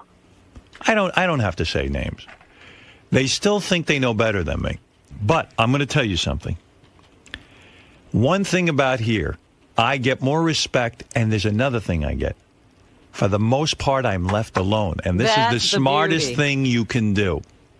Every time certain people poke their nose into this and start to mess around with my people, and I hate to be cryptic, but when they start to mess with my people, when they start to offer them jobs, when they start to tell them how to do their job, it is as I look at them as flies who have no conception of what is going on. And I look at them and I go, how dare you question what we're... I don't even mind questioning. Questioning's good. But for God's sakes, what makes you think you know better than we do?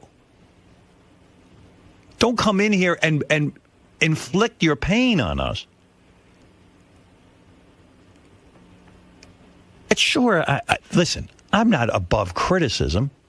I know there are things I do that are very boring on the radio. This might be boring on the radio.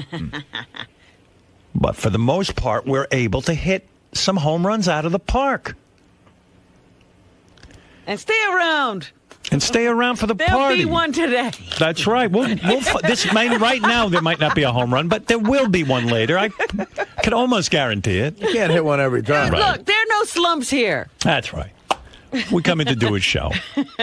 And so, the reason I flourish here is, number one, they have an understanding to leave me alone. And by leave me alone, they're smart about it. They say, listen, we think you know what you're doing. Here's a tough question. What sense does it make to not promote that you're going to come back to Sirius for no matter how long it is? So people can resubscribe, new people will join on, they're secure that you're going to be there. And we know you know this already. I don't know what you're saying. What I'm saying is, why wouldn't you tell everybody, ladies and gentlemen, I'm going to be around here. The radio show is going to continue. Because I don't know that that's true. And I'm not going to lie to my audience. He's claiming you know this already. No, I don't know. I had a conversation. I had 5 conversations this weekend with my agent. Mm-hmm. 5? About this, yeah. Because he claims I'm unavailable to talk to him. I go, it's just the opposite, Don. He's the one that's not in the office on Friday and Monday. Oh, my God. You can't find him. I said, listen, I call you as soon as you call me. So we made an appointment to talk, and we got into some really good conversation. And we had 5 conversations about this very topic. Mm-hmm. And, I do know what I want to do. I do know, Pete. Yeah. But I don't know that Sirius is going to go for it. You know what? If Sirius and I sat down in an easy way and sat down and said, here, let's continue on, it would never be that easy, because there are things that I would like to be able to do, mm-hmm. and there are things that I want to go and do, and I don't know that they're going to go for it. I have something in my mind where perhaps we could continue here. They have to go for it. They don't have to do anything. They don't have to do anything. Listen. You created this. No. Look. I did not. It was here before. Granted, I think they would have gone. I think Sirius would have been out of business had we not gone. Look, he created a lot of things in radio. Right. And they let him go. Right. And we see what happens when they let me go. Well, they let you go, but they still let you go. But they do. Listen, I don't know, Pete, if it'll make sense to the company. And I am a loyal supporter of this company. I love this company. I think satellite radio must stay around. I think it's terrific. And I think it's only going to get better. But the fact of the matter is, and by the way, someone said to me, you know how you say amazing on the radio? Mm-hmm. I say the fact of the matter is way too much. I was criticized for that. Oh, dear. But the fact of the matter is that we could possibly be around some more here. But who knows? Pete, if I had the answer and I could tell you, I would give it to you. Waiting for it. I don't know that it's going to be so easy to bang out a deal. Man. I don't know. I'll tell you why this show is successful. The fact of the matter is Robin's amazing. Well, that's right. That's right. You want to know something? And I'm going to take credit for Robin. Full credit. Full credit. Because you didn't give birth to me. Give somebody everything something. but let me tell you something. My ability to recognize Robin's greatness is what we're talking about. And your here. chemistry, absolutely. That's right. Well, I recognize the chemistry. Let me take credit for that. Okay. Yeah, Robin. Actually, I take credit for recognizing his genius. That's right. Her heart might be broke. What? Just not being around Howard every day. That's going to break your heart. Some people may not realize I was not going to take the job they were offering me until they played a tape of him. And then I said, I'm taking the job just to meet him because he's incredible. True. That's true. And that's when you started wanting him sexually. That was it. How many years have you been pining away from me? Man. By the way, nobody's taking credit for Benji's contribution. Oh, Jesus. No, but that's just the point. Artie being a part of the show, Fred, Benji. These are people that I've chosen to work with, and they've chosen to work with me. And these are all good people, and that's part of it, too. You can't just have some schlubs. Yeah, don't worry about that, Mo. That's not your responsibility. I do, as a matter of fact. Or the fact of the matter is... That's amazing. That's right. You've done enough for them. I have several lucrative offers. I could be on The Real Housewives of Orange County as a fake husband. There you go. Fred has a lot of money saved. Who knows what Fred's up to? No one knows with Fred. How you doing over there, Fred? I'm doing fine. Let's get off of this topic and move on to something. How actually, are you? I think it's pretty good that you talk about. I think people should be fascinated about what it takes to become a guy at the top. That's right. But not everybody has the ability, so why listen? I don't know. Maybe they'll just be someone disappointed in maybe themselves. someone will be inspired because you're right. Not everybody can do what you do. Practice. But practice doesn't do it for everyone. I told you that's only one component. But I think you also have to love it. I mean, there's one thing that when you hear Howard speak about radio, you hear a passion in his voice. I don't love it. I think you do. Look, I think Andre Agassi Fred, didn't that love wasn't one of the tennis. components. He was really You're lying good to at me. No, I don't love it. When you said you were 5 years old, you dreamed of being on the radio. Yes, but I didn't love it.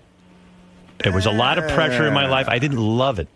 And that's part of it, too. You must love it because in spite of that pressure, you come here every day, you did what you did. No. Well, if he says he doesn't love it, why are you arguing with him? Because I don't think he's aware of it. I don't think he's aware of his love for radio. Do I love radio? Hold on, let me find I think you're full Do of I shit. what? I think you love it. For 25 years, I've sat over here, talked in the mic, played with these pots. What are you talking? I'm here every day. But do you love radio? Do I what? Do you love radio? For 30 years, I write the bits. 30 years. Lay in bed and think of shit to say. Get up in the morning, eat my egg whites. Yeah. Talk to Benji and Fred. Do I love it? Do I love radio? Not at 5:59 a.m., that's for sure. I've been going to sleep at 8 o'clock. Watching TV and going to bed. Not fucking Beth, making sure I get to sleep. And you ask me, do I love it? What kind of question is this? But do you love it? Do I love radio? All right, thanks, Pete. Good to speak to you. This is the best of the wrap-up show. A recap and behind-the-scenes look with John High and Gary Dell'Abate. The best of the wrap-up show begins now.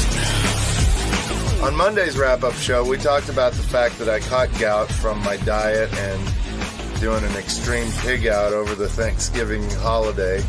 And probably my drinking contributed a little bit to it. And but getting gout one time in 35 years, I think I got a pretty good track record. So I don't know that I'll change my diet or my drinking habits. If it's another 35 years before I catch gout again, then I think that's pretty good odds. But it's tough. New York is very tempting. It's the greatest city ever. Got the best restaurants, the best alcohol, best bars. So I'm easily tempted. So check it out.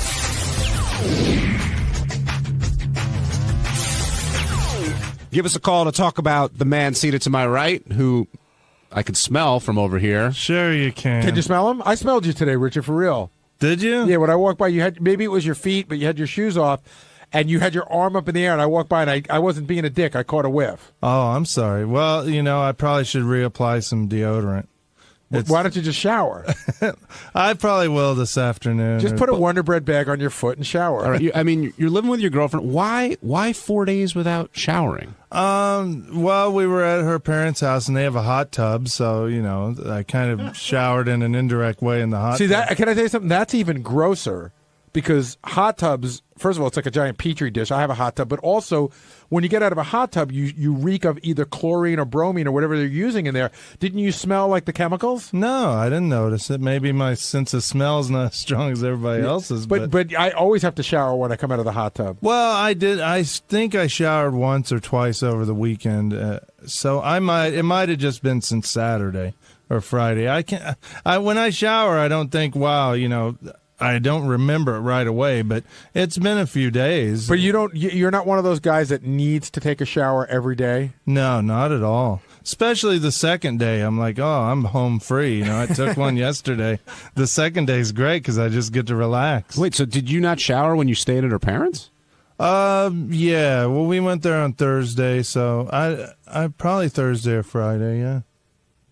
Yes, you did, or no, you didn't? He doesn't know. I think I did. You wouldn't have showered on Thanksgiving. I know I did if you there drove at least there, once. If you drove there on Thanksgiving Day, right? Yeah. So you definitely didn't shower when you got there.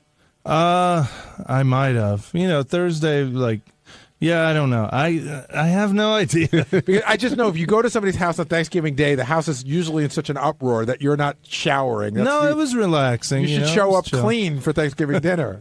All right, and now you have gout? Maybe. I'm going to see Gary's foot doctor today, and we're going to find out for sure. So. The woman that cured my my foot fungus.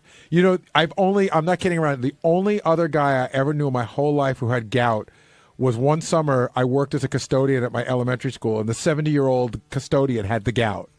I know, it does sound like an old person thing, yeah. But I had a lot of people that emailed me after I talked about it on the show that said, people in their 20s that had it. It's a big hereditary thing, too. And what was it you told me you ate again? If you eat cherries or drink cherry juice, what did you eat? Good. What did you eat that you think made it? Oh, I don't want to pin it on one thing because I ate so much this weekend, but I had, I'm sure several pounds of honey-baked ham and lots of turkey, lots of cheesecake. You told me you had 3/4 of a honey-baked ham. It was a lot, Was that the ham that you sent to the office last year? Yeah, I'm addicted to that stuff. It is the best ever. I thought that was so funny. Richard sent that ham to the office last year, and a ham for a group of people in the office is an odd thing because it's hard to handle, and it's meat. You don't know how long it's been sitting out. And I think Richard was disappointed because he loved it so much. He couldn't believe that we didn't love it as much. Yeah, well, I think Scott DePace ate a bunch of it, but that was about it. So do you think the ham really could be the cause of your gout? I don't want to say. I'm not a doctor. I don't know. I'm just, I read on the internet that if you eat a lot of red meat, that it could cause that. So I don't. It's like an old-fashioned disease from another era. Because how many diseases do we start with the? You know, the gout, the plague, and the AIDS, and your limp is pretty bad. I mean, I noticed you walking out of the studio today. It's very painful, but then again, I could have stubbed my toe getting out of the hot tub. A lot of times you'll hit your foot on something and not think about it, but then you might have hurt it worse than you thought you did. But stubbing your toe wouldn't make your entire foot become inflamed. My big toe is mostly what's hurt. But you said it was the whole foot had sort of around grown. it, yeah. But I think if you hurt your big toe pretty bad, it can swell around it. Craig in Jersey, you're on the wrap-up show. John, is this you? It's me. How you doing, Craig? Oh, good, thanks. I was just calling to talk to Richard about the gout, man, because I get it. I've had it for years, but I have it under control now. Once you go to the doctor, they're going to prescribe you something called allopurinol, and it'll take care of everything. But when you somebody told me shit, about that one, yeah. But Craig, when you have that shit, it hurts so bad you can't even imagine it, man. Craig, you can't even put a sheet on your toe. That's how I am. I, putting my foot into my shoe is like one of the most painful things I've ever done. Hey, Craig. Yeah, exactly. Craig, what do you think it was that you were doing that made you get the gout? Well, unfortunately, I found out after I got it that my father used to get it, so it was kind of hereditary on my part, but it has a lot to do with drinking and the types of foods you eat. Because what gout is exactly is it's like a disease that crystallizes this folic acid in your blood, and those crystals lodge in the joints of your feet and your ankles, like around your big toe, and it hurts. Like I can't even describe the pain. You can't even describe the pain. It hurts like somebody's hitting you with a sledgehammer when you put a sheet on your foot. Is there a definitive test that he'll take, like a blood test, and he'll know if he has it or not? You take a urine test. Okay.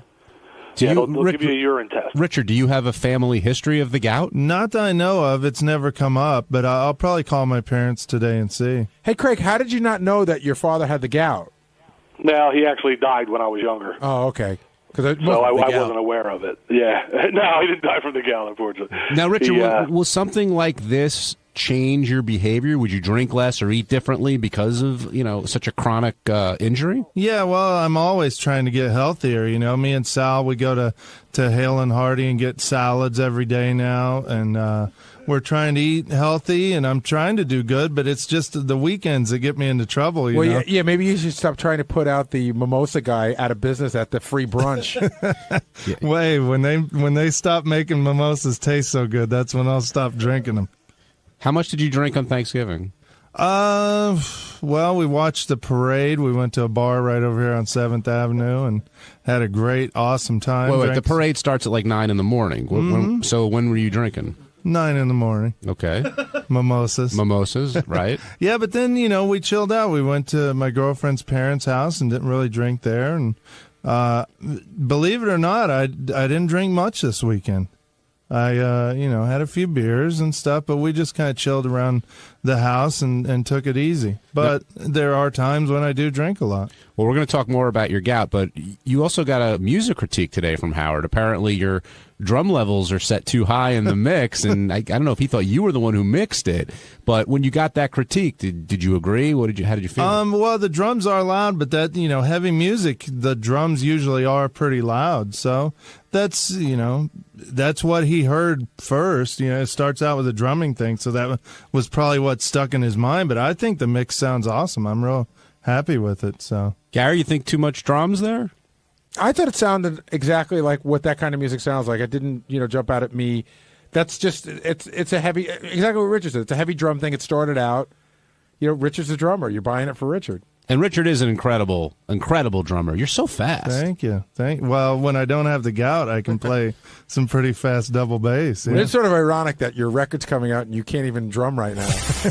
Hey, it's Sal Governale, and on Tuesday's wrap-up show, we discussed that Howard is throwing us a real generous Christmas dinner. So I decided, hey, why not return the favor and buy him a gift?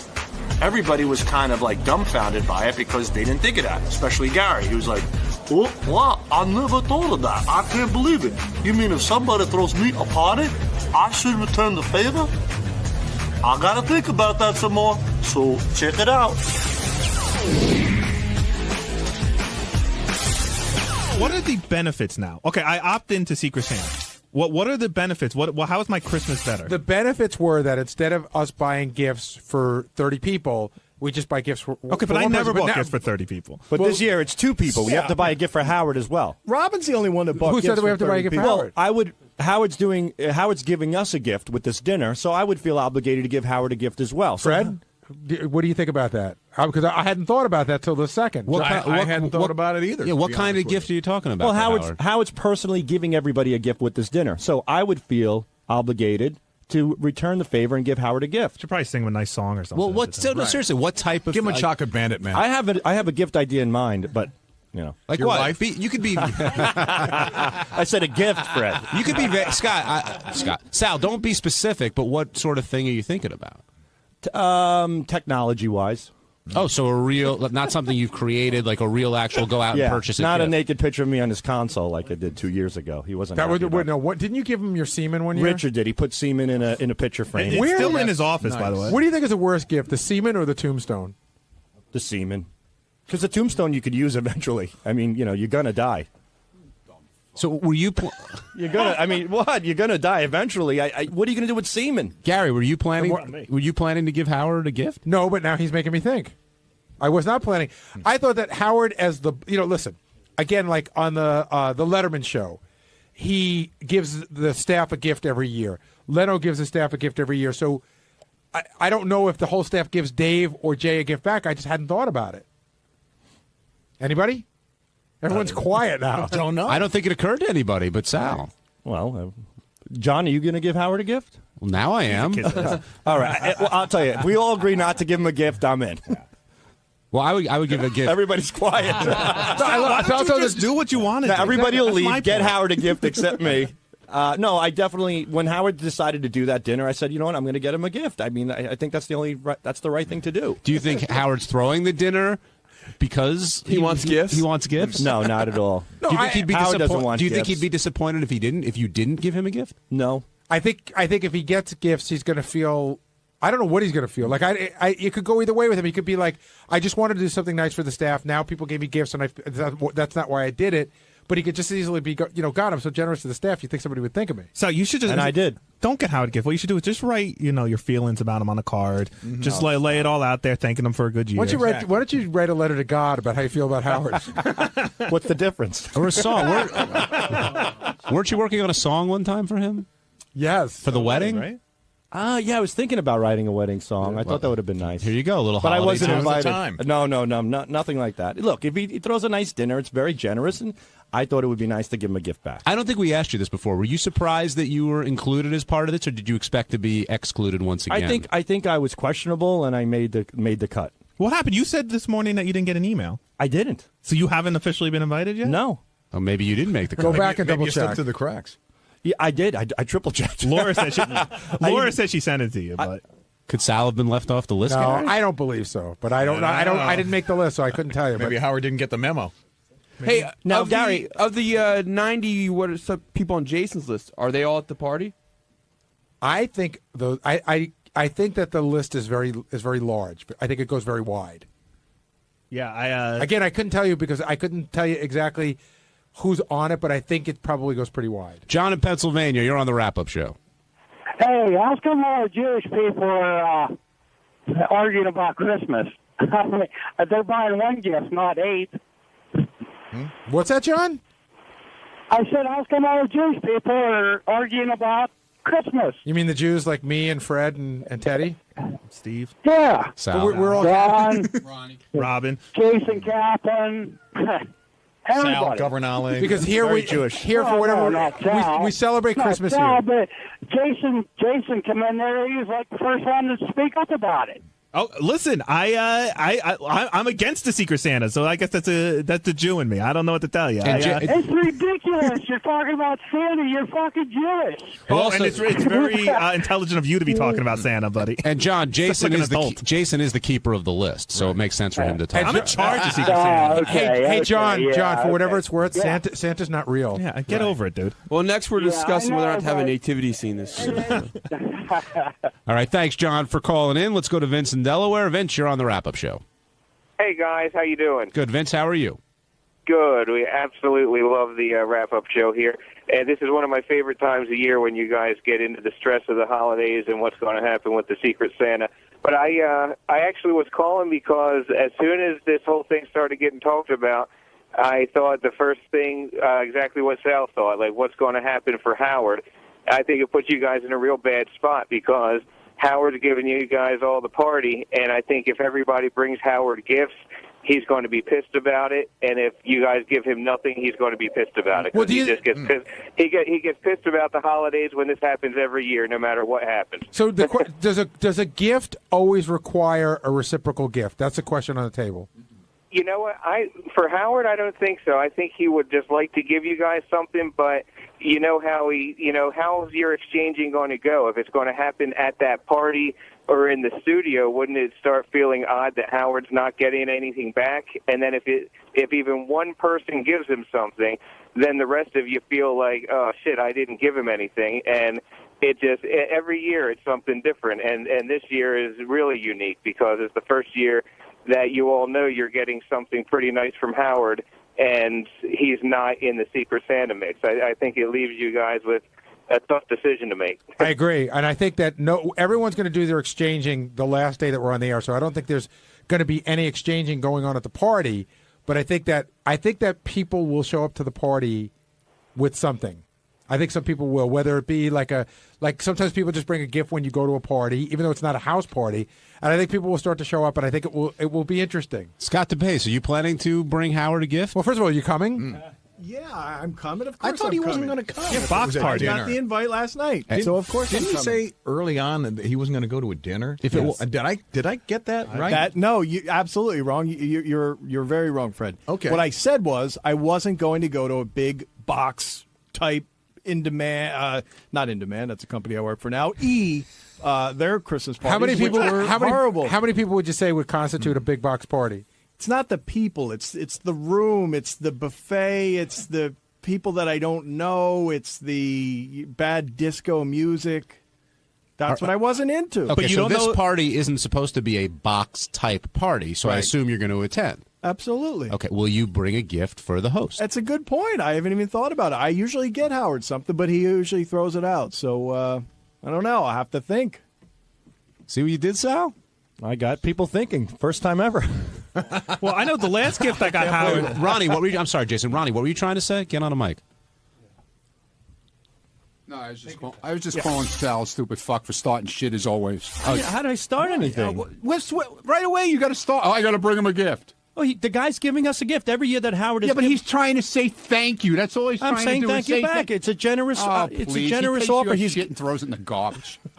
That's what. All right. Well, listen. If you don't want to get Howard a gift, you don't have to. I get him a gift, but I'm on a different level with him. Okay, you're on a different level with everybody. Personal with him. You're right? 2.5 feet high. We have a different thing going. Yeah, Ronnie protects him from people like you. Well, I work here now, so it's a little different. I've always gotten him a gift, no matter what. Secret Santa, Schmata, whatever.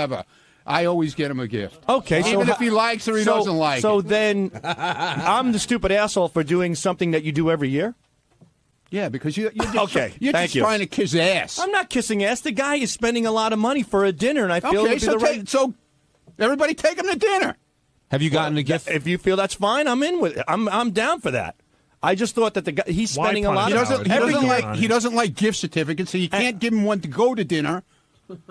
All right, and he won't go to dinner with you. So now dinner's out. He won't use a gift certificate. Okay, so Ronnie called me an asshole for suggesting that I give Howard a gift, but then Ronnie says he gives Howard a gift. Then Ronnie says, why don't you throw him a dinner? I say it's a good idea. Now Ronnie's saying that probably won't work because he doesn't accept gift certificates. No, he didn't. I said throw him a dinner. All right, throw him a dinner. Fine. No, Sal, go ahead. Come on, organize it. Sal, I'm not organizing shit. Why not? I was just thinking that it would be the right thing to do. He doesn't want your stupid gift. He's going to throw it in the can. Sal, Ronnie's giving a gift because it's more of a personal thing, I guess. Right. Yours would be more of a work-related thing. Is that what you mean, God, Ronnie? Holy shit, can you guys twist something around? No, you're just an ass the guy, I'm not an ass kisser. The guy's throwing a party. He's spending a lot of money. That is his Christmas gift. So bring him a box of cookies. Like you're going to somebody's house. Did I say what I was getting him? Yeah, some electronic or some That's technology. Right. There's something that he mentioned. What the fuck are you going to get him? There's something that he mentioned a long time ago. Every fucking thing you can think of. What kind of technology are you going to get him? Something to mute your fucking car show. What? That's what. Come on, what is it? I'm not.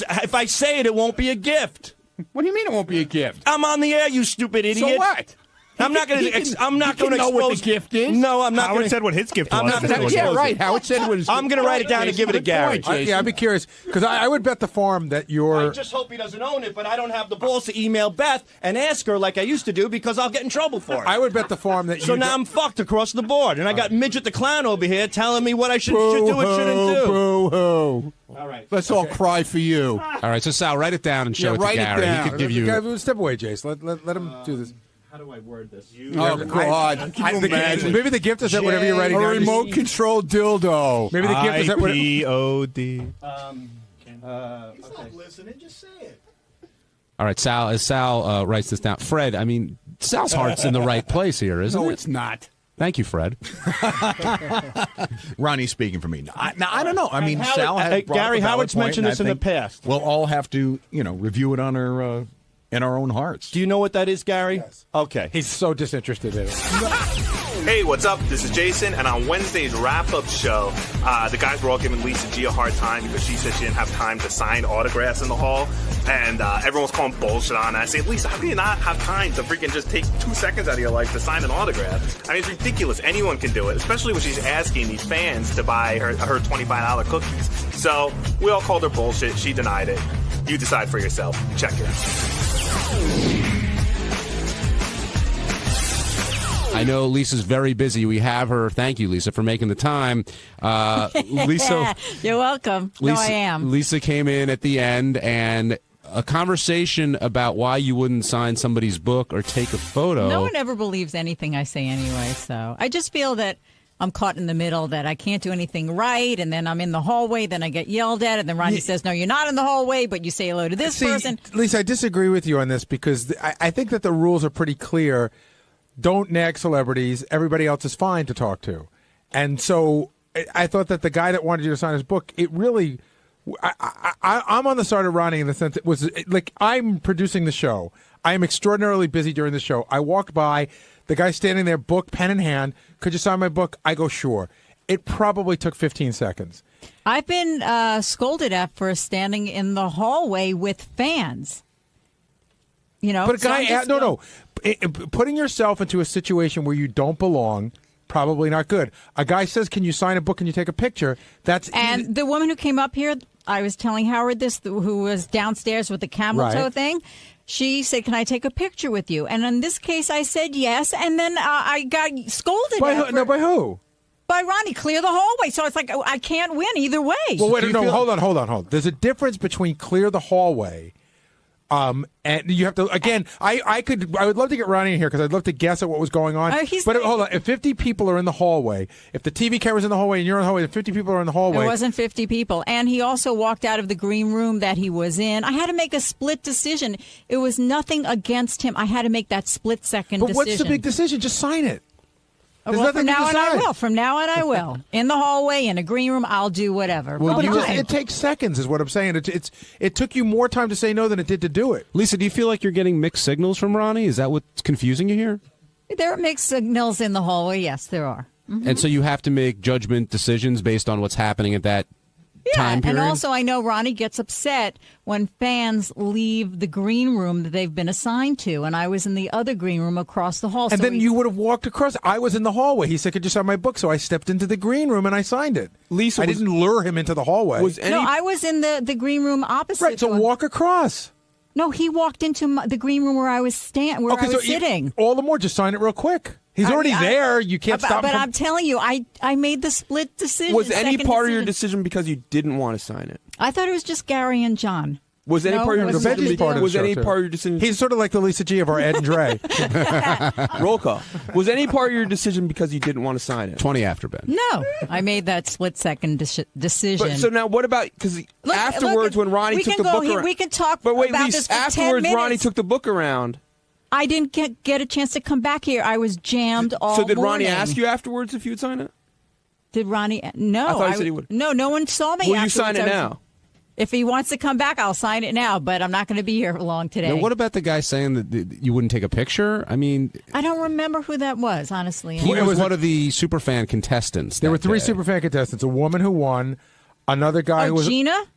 She was the winner. She was the winner. It was the young guy, Matt. There were 2 guys. One was younger and had a thick Boston accent. from Haverhill. Well, it's funny. I don't remember. I'm so sorry because my family's from Boston. Of course, I'd remember someone from Boston. Well, regardless of whether you remember or not, do you have an issue taking photos with people? No, I mean, you were being accused of having an attitude. I'm telling you, no. If I'm in the hallway, I can't do anything right. I'm in the hallway. Get out of the hallway. You're in the wrong green room. Get out of the wrong green room. I'm not making these things up. I've been scolded at. They're out of the green room. Get in the green room. You're in the hallway. Get it. So I'm like, okay, I'm just going to play it safe. So you feel like you can do no right no matter what you do. Yes. Now, do you think that, I mean, Howard implied that maybe you feel you're a little too, like you're above or you have some type of attitude? No. If anything, I was trying to explain that I have the utmost respect for, let's say, someone like Artie. It's his book signing, and people are asking me to sign his book. But you're a part of Artie's life. And I understand that, but at the same time, like I was explaining today, I had to get back to do my work Well, here. that's different. That's one thing. But do you feel funny signing? Would you feel funny signing Artie's books?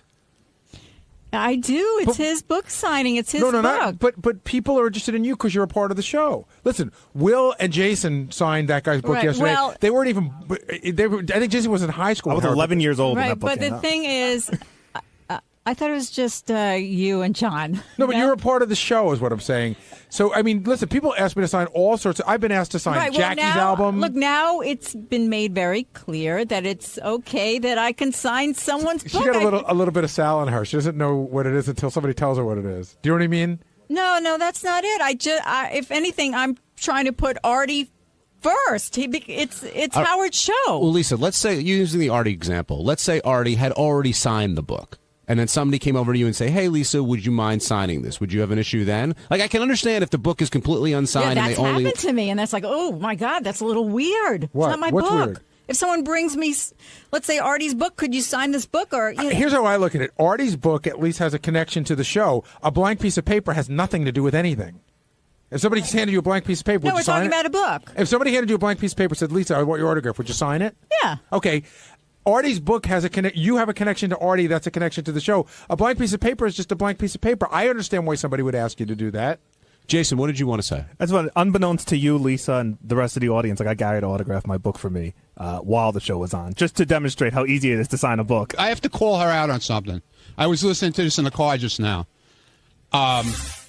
First of all, Lisa, I'm not calling you a liar, but you are a big fibber. You fib a lot. I do.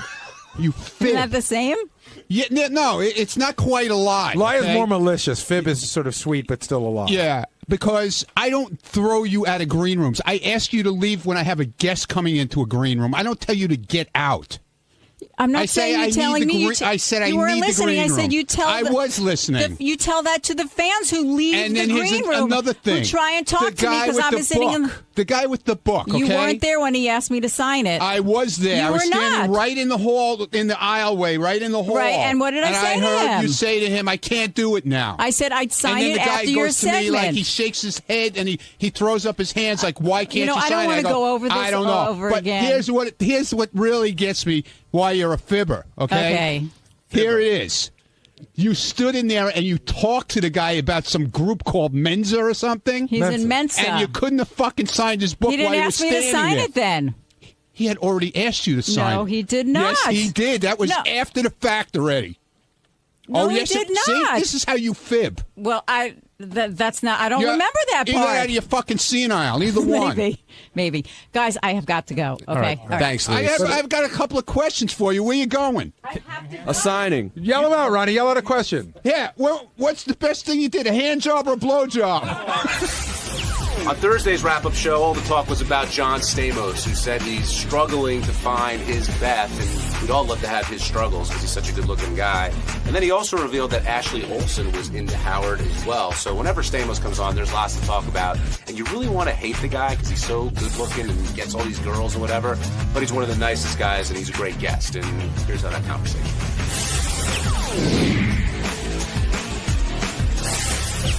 I wonder if Stamos expected to be introduced like that when he walked into the studio. I think I might have pulled it. He was in the bathroom. That's always the funniest thing too. He was in the bathroom. We have a speaker that's in the bathroom, And so he was just coming out of the bathroom. What did Howard say? What did he call him? A cocksucker? Yes, a cocksucker, maybe a dirtbag a couple of times, and here's John.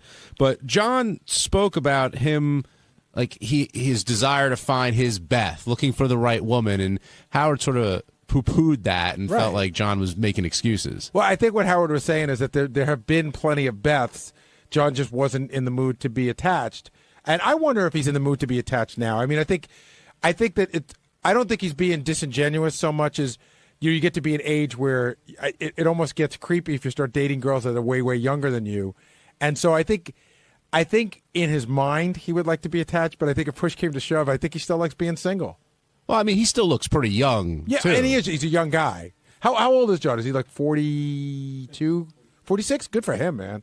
We're 2 years apart. Hard to tell. And Robin says that off the air, Stamos said he would bang her, and she said no because of his track record, and the numbers are just too high. I don't think anybody believed her, did you? No, and then somebody brought up the Jim Florentine thing, right? Which is? Jim had some numbers. That's true, and it didn't dissuade. And listen, I love this because I think Jim's the greatest guy in the world, but I think Jim came on the show one time, and I think the story that got him on our show was that he was banging a girl at a Russian girl at a comedy club over the toilet, and her foot went in the toilet and hit his head on the wall. You know what I mean? So those are some of Jim's numbers. Right. So if Florentine didn't dissuade her, then why would Stamos? Plus, Stamos is, I would imagine, somewhat of a conquest for any woman. I wonder if it's not. I wonder if that's intimidating. The numbers? No, the person. You know, in other words, we'd all love to bang Carmen Electra, but given the opportunity, it's. I would still do my very best, but it's intimidating. If Carmen Electra wants to bang you, something tells me you'd step up to the plate. I would, but I'm saying I would totally step up to the plate. But wouldn't you be intimidated?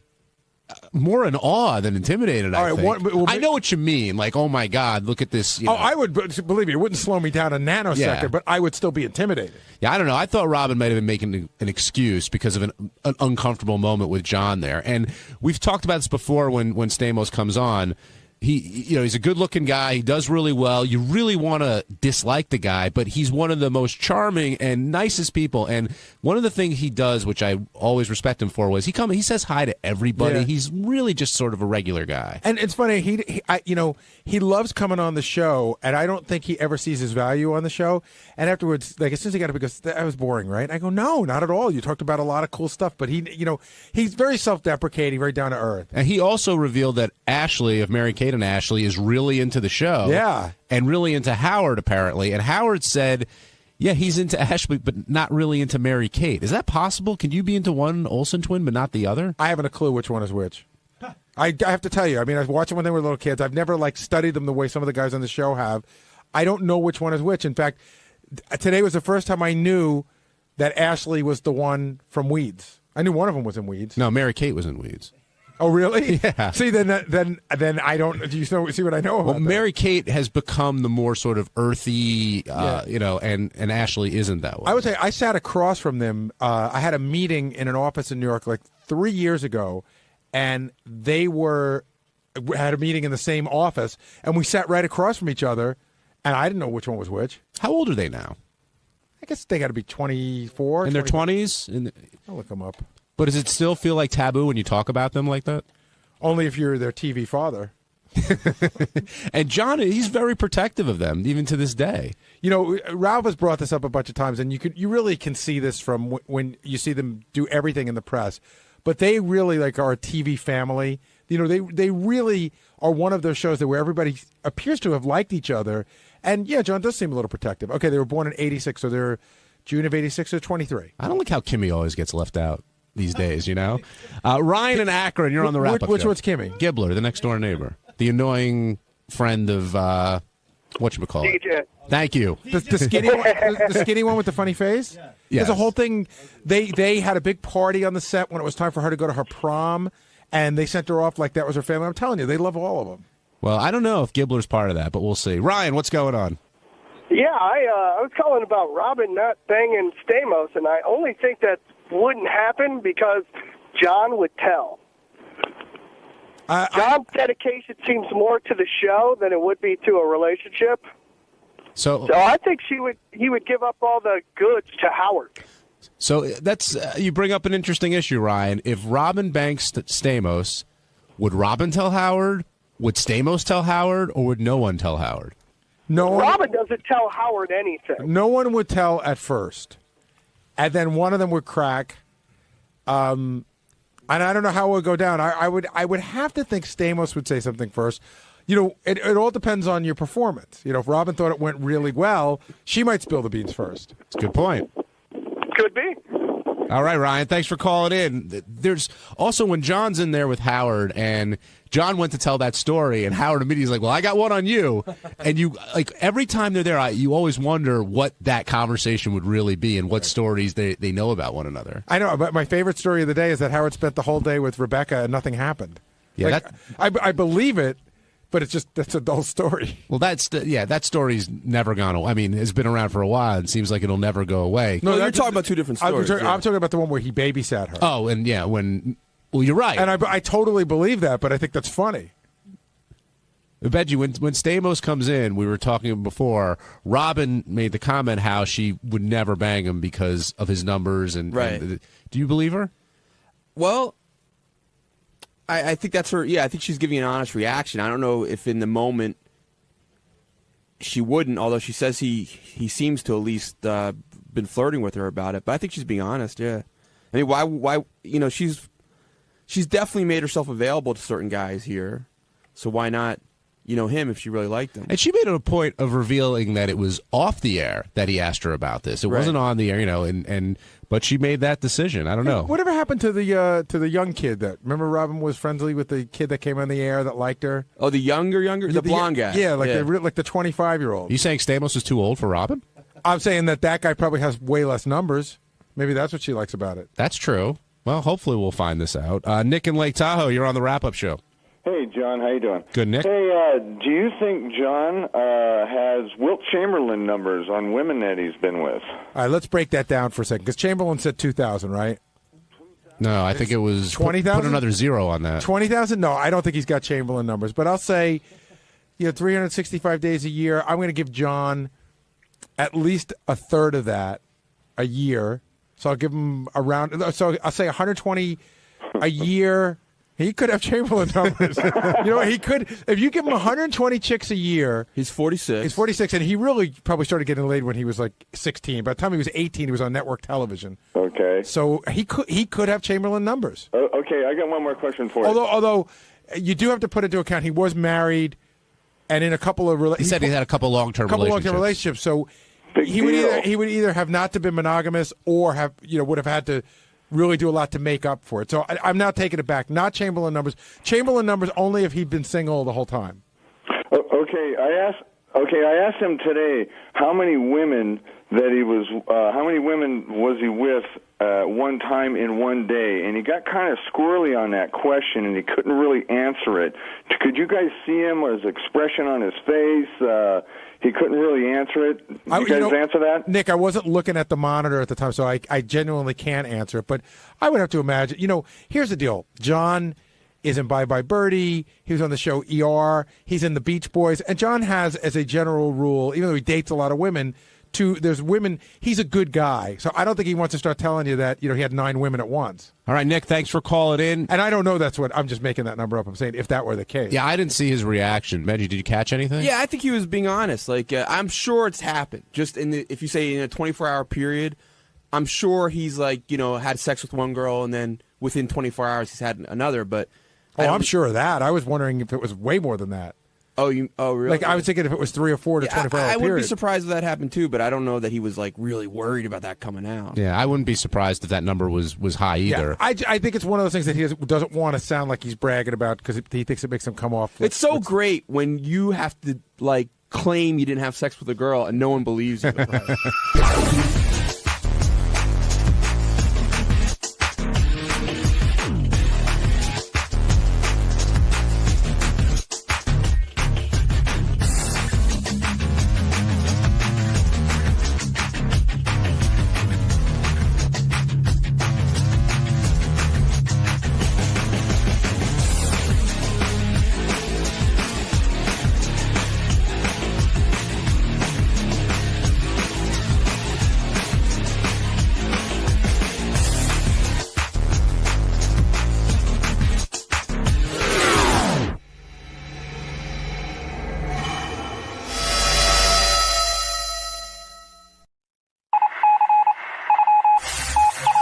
This is the best of the wrap-up show. A recap and behind-the-scenes look with John Hyde and Gary Dell'Abate. The best of the wrap-up show begins now. So on Monday's wrap-up show, Benji got criticized about his girlfriend's behavior at the Christmas party, and he denies anything happened, which is total bullshit. Everybody saw it, supposedly. I didn't actually see it, but I was part of it because she was on top of me. She was dancing. She was dirty dancing with me, okay? Man up to it, accept it, and get on with your life like everybody else does around here. Check it out. Now, before Gary was asking me if I thought that Benji's date behaved appropriately at the party, how would you answer that question? She was great, man. Very appropriate. Very appropriate. For that party, very appropriate. I know a lot of the women weren't crazy about it, but the guys were. You got some feedback on it? Me? I didn't get any feedback. I just heard a lot of rumors that a lot of the women were upset. Really? I wasn't getting any of that. Yeah, I didn't hear that either. I did. I heard from a few of the older crowd. I mean, that's for you, that's old. You mean 70 and up? Not in my mind, motherfucker. Could you be more specific? Nah, I'm not going to give any names. Did anybody? To the best of my knowledge, that would only be Jackie. No. Benji, did you get that feeling from anyone at the party? No, but if they did, I mean, she's a very pretty girl, and sometimes women get jealous of each other. So I hope that didn't happen, but. Yeah, I wasn't offended. Or anything. Like, I just thought, like, gosh, for this party, I might lay a little low, especially when you knew all eyes were going to be on you. And I think you love the drama too, Benji. I do like drama. I think he loved every minute. I think you love walking that tightrope of maybe getting in trouble. You just like the drama. I'm sure I do like some drama. There was stuff that happened before the party that I didn't like. What do you mean? Just all the tension about it, I didn't like. But see, I think that is part of you don't like it. Yeah, I can see if that. There's a certain excitement. Yeah. Instead of going to a party and just sitting in the corner, there's like now an edge. You're right. There probably is. That's probably partly true. Yeah, I mean, like the wrap-up show that day before the party, you were a little, when she called in, and everybody was getting on your case about it. I didn't like that. No. Yeah. I don't know. I was exhausted that day, and I felt bad about how it But she called in by her own choice. She wasn't forced to call in. Right. Okay. JD, what do you want to say? I just want to say my favorite part of the moment I'll always remember of Benji and his date is, and by the way, his date likes to grab her vagina or have her hand on her vagina. It was on there a lot. I don't know what that is. No, it is true because everyone said they saw it. But did you see it? I did not, but I was not looking for her. I have to tell you, I didn't go and say. She was probably trying to keep. I also didn't see Pam DePace touching her vagina, but I wasn't looking. Like this girl looked like she had to pee the whole time. But my favorite part was during the karaoke. It got crazy. It got so crazy. There were booths behind them, and I just know that her ass ended up in the air, bent over this booth so you could see her thong, and Benji was still trying to sing this song. It looked like he was doing her from behind. Well, that wasn't intentional. That was. I accidentally pretended to fuck her while everyone's No, I wasn't trying. I wasn't trying to simulate that. There was a little hanky-panky going on, though, right? No, there really wasn't. That's what people said. They really sure look like it. Yeah, actually, I pulled that clip. If this is Howard asking Benji what was going on at the party, hit one, Ted. The best was Benji and his date because Benji's date was a hot chick who we know loves being naked, and she's kind of wild. We've had her on the show 2 times naked, and it was funny because I said to him, Benji, is this really the appropriate place for her? And it turns out it was. Well, it was in a sense.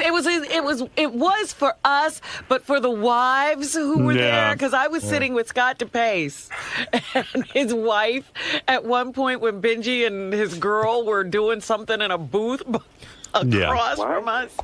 And were you fingering your girl right at the party? Because I have pictures of you. It looks like your fingers are practically. I swear on my life, absolutely not. Well, you had her dress hiked up over her. You pulled her dress up in her whole. I mean, I have pictures. Ralph of it. has pictures. Ralph, I've got professional pictures. I had a professional photographer there. Ralph had them on his iPhone. I had heard that from a couple people, Benji. I believe you heard that, but I wouldn't do that at. I'm not saying I wouldn't do that at a party, but I wouldn't do that at that party. I will tell you this, and I wouldn't do that to her. This is what I didn't if she had on a short dress. But if it looked like I didn't pull it up, if it looked like that, I didn't mean to. I might have lifted her while we were dancing or something, but I absolutely did not mean to look like it pulled it up or anything. I didn't see any fingering, but I saw her. That's always good when you hear that at a party. But I saw her sitting on his lap, and it looked like there could possibly be some dry humping going on a little bit. Honestly, not. But I mean, full friction. Is that what you're referring to? Yeah. Here's what I told. I saw some rubbing. I saw some rubbing. Right, that's what I heard too. But here's what I told the news. The news. Oh, our news. The news asked me, what I saw, and I said, "This is all I can tell you." One time we had a bachelor party for Doug years ago. And I walked by a table, and Benji had the most bizarre look on his face, the goofiest look on his face. And I later found out he was getting a hand job under the table. And when I walked by Benji, he had a very similar look on his face that night. Oh my God! I was not getting a hand job. I think, in fact, I vomit when I think about this. I'm almost sure I was talking to Benji while he was finishing. Because he had this weird look. He looked like Charlie Brown. At the bachelor party. Is that true? Yeah, Benji? I really don't remember. At the bachelor party, I don't remember. You don't remember? It was 10 years ago. It was literally 10 years ago. Do you get a hand job under the table many places? It was a drunken party. I honestly don't remember. I remember some aspects of the bachelor party. I remember one specific aspect. No, don't confuse this, because then people confuse the two parties. John in Boston, you're on the wrap-up show. Hey, Happy New Year, guys. Happy New Year, John. Hey, I don't know. I just thought that Gary was kind of being like a pussy earlier, coming down saying that Benji's being inappropriate and whatnot. You guys weren't even being too clear about what he did or what his date did, but I mean, that story that you just told was a weird one. But again, that was at a bachelor party 10 years ago. Yeah. So it was okay to get a hand job there. Yeah, I think at a bachelor party, it's okay to get a hand job. All right for Benji's date to be there, that everything's cool. Yeah, no, Howard was cool with it. This is totally my opinion, but I do think that you tweet. It could have gone a different way. She was definitely in that mode where if Benji would have gone to the bathroom for 15 minutes, he could have gone a whole other way. Listen, I respect your being sincere, but I also disagree with you. Okay, I get it. I mean, I think she's a responsible, good person. Byron in Wisconsin, you're on the wrap-up show. Hey, what's going on, guys? Hey, Byron. Hey, Benji, you're my man. You're my man. You had a good time. Hey, now, Byron. Gary, I think you a little hard on Benji about his girl, man. She just having a good time. And my question is, how do the wives feel about her having a good time like that? And what if your wife, Gary, was just having a good time and jumped on a little fat, what's his name? The chauffeur, and had a good little time with her, just having a good time. Would you get really upset with Mary? Or yeah, I would. If Mary jumped on Benji and her skirt went all the way up and everybody saw her ass, I'd probably be a little bummed out. I'm pretty sure she wouldn't do it. She hasn't done it yet since I've known her. Doesn't mean she doesn't know how to have fun, but I don't know if that's the definition of having fun. All right, thank you for calling in. Let's go over to Tom in Boston. Tom, you're on the wrap-up show. Hey, guys, great show. A couple questions for Benji. Number one, when Sarah was on the show, she made mention about having extremely large vagina lips. Is that true? Yes. Well, we all saw him. To me, every part of Hold on, whoa. What, Ronnie? Did we see him? I don't know. Apparently, Ronnie did. Well, I saw him on the show. I was standing right next to him. She's a beautiful girl, and I think she has every part of her is beautiful. You think her vagina lips are proportionate? Absolutely. Because she likes rubbing them. Let's put it that way. Yeah. All right. I don't think that's true. I mean, Ronnie, did you see them the night of the party? I didn't actually. No, she had. Hold on, I'm talking to Ronnie. I didn't actually see him, but she likes rubbing them. Okay, let's put it that way. She was probably trying to keep her dress down. Oh, okay. She had a short I don't know about that. Benj. All right. Look, I'm being serious. I'm being serious. Okay. Listen, maybe I saw. One more question for you, Benji. Yeah. So if you're banging her, she obviously must be okay with your herpes then. I don't have it. I don't have herpes, and if you want to make a bet, we can bet. All right, thank you, Tom. Usually when you try and hold the dress down, you hold it from the sides, not just like press it up against your vagina. Unless he was trying to hold it in with her giant lips. Exactly. That's not being very gentlemanly.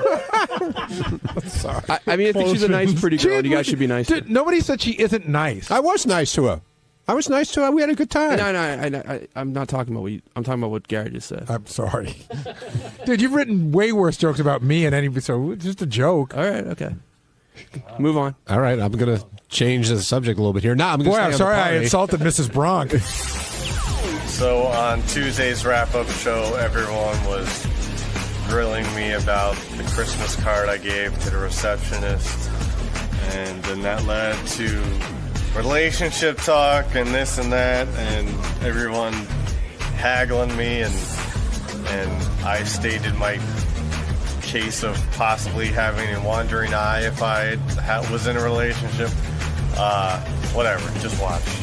Laugh at me like everyone else.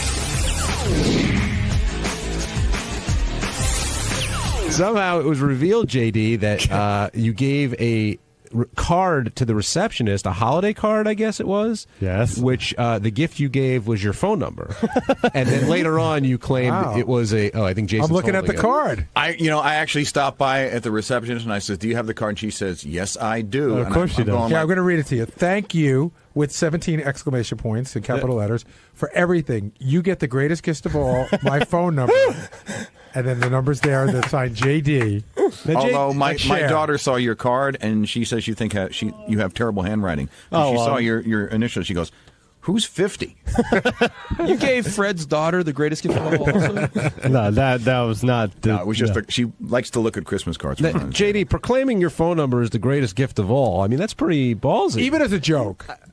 I don't know. I thought it was funny. a funny joke. Sorry, guys. Listen, if anyone knows me, you obviously know I don't think the greatest gift of all is my phone number. And you want to know something? What does it hurt? If you like the girl, it might work. She might call. What kind of reaction did you get when you gave her the card? Actually, I guess she didn't open it in front of you, but what? No, she did. Oh, she did, and she laughed. And in your face? Well, yeah, because it was a funny. It was funny, and whatever. If something happened out of it, okay. But it was more for the joke because of what happened the previous day. That's why I wrote "thank you" in such big letters and exclamation points, because I didn't thank her for holding the door open. Now, you've been accused by the guy sitting to my right, but also others, that you aim way too high when you're trying to land these women.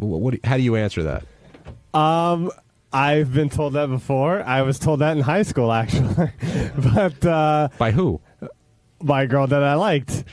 She said you're aiming way too high? Oh, no. She said... And then she turned her wheelchair around and left. No. She said you go for girls that you can't get, whether that means they're too high. But did she mean including her? Well, yeah, because she had a boyfriend. But did anybody ever give you an indication of what that level of girl that you should be having is? Exactly.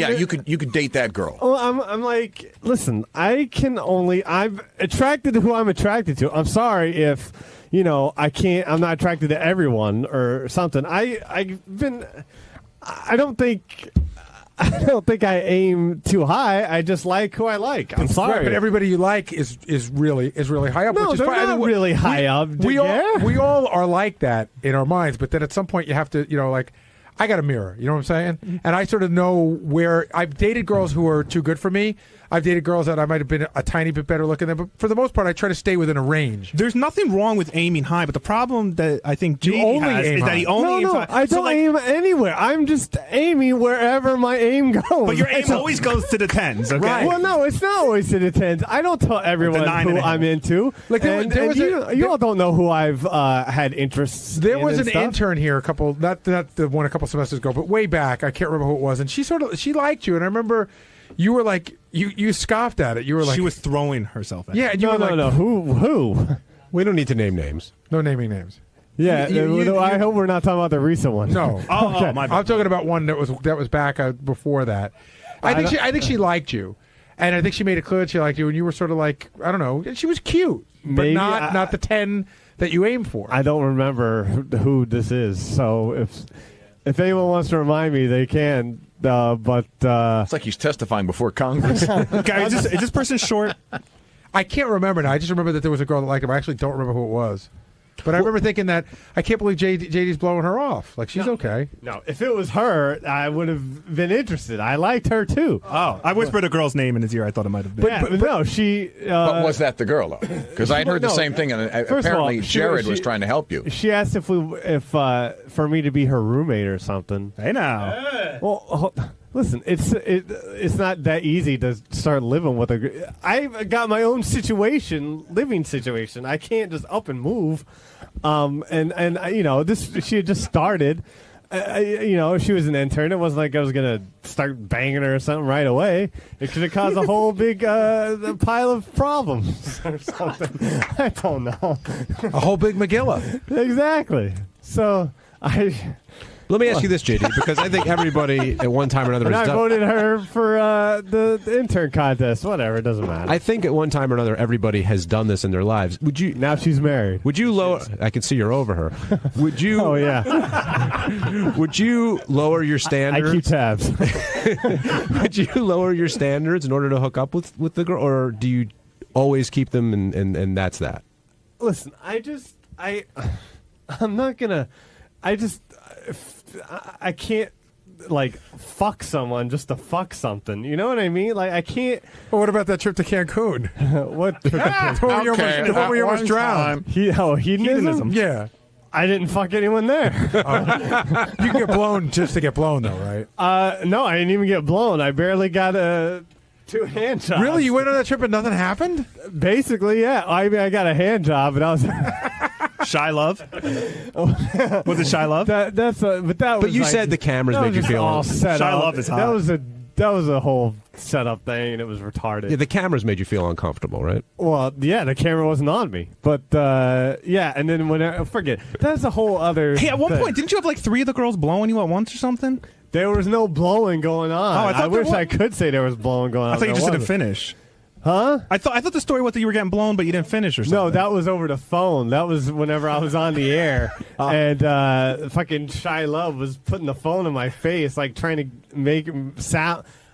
I'm not gonna make sounds or something, and it just I couldn't. Nothing was happening. It was just a bad time. Carlos in the Bronx, you're on the wrap-up show. Hey, fellas, what's going on? Hey, Carlos. JD, I'm calling to defend you, JD. Freaking aim high, aim for a freaking 12.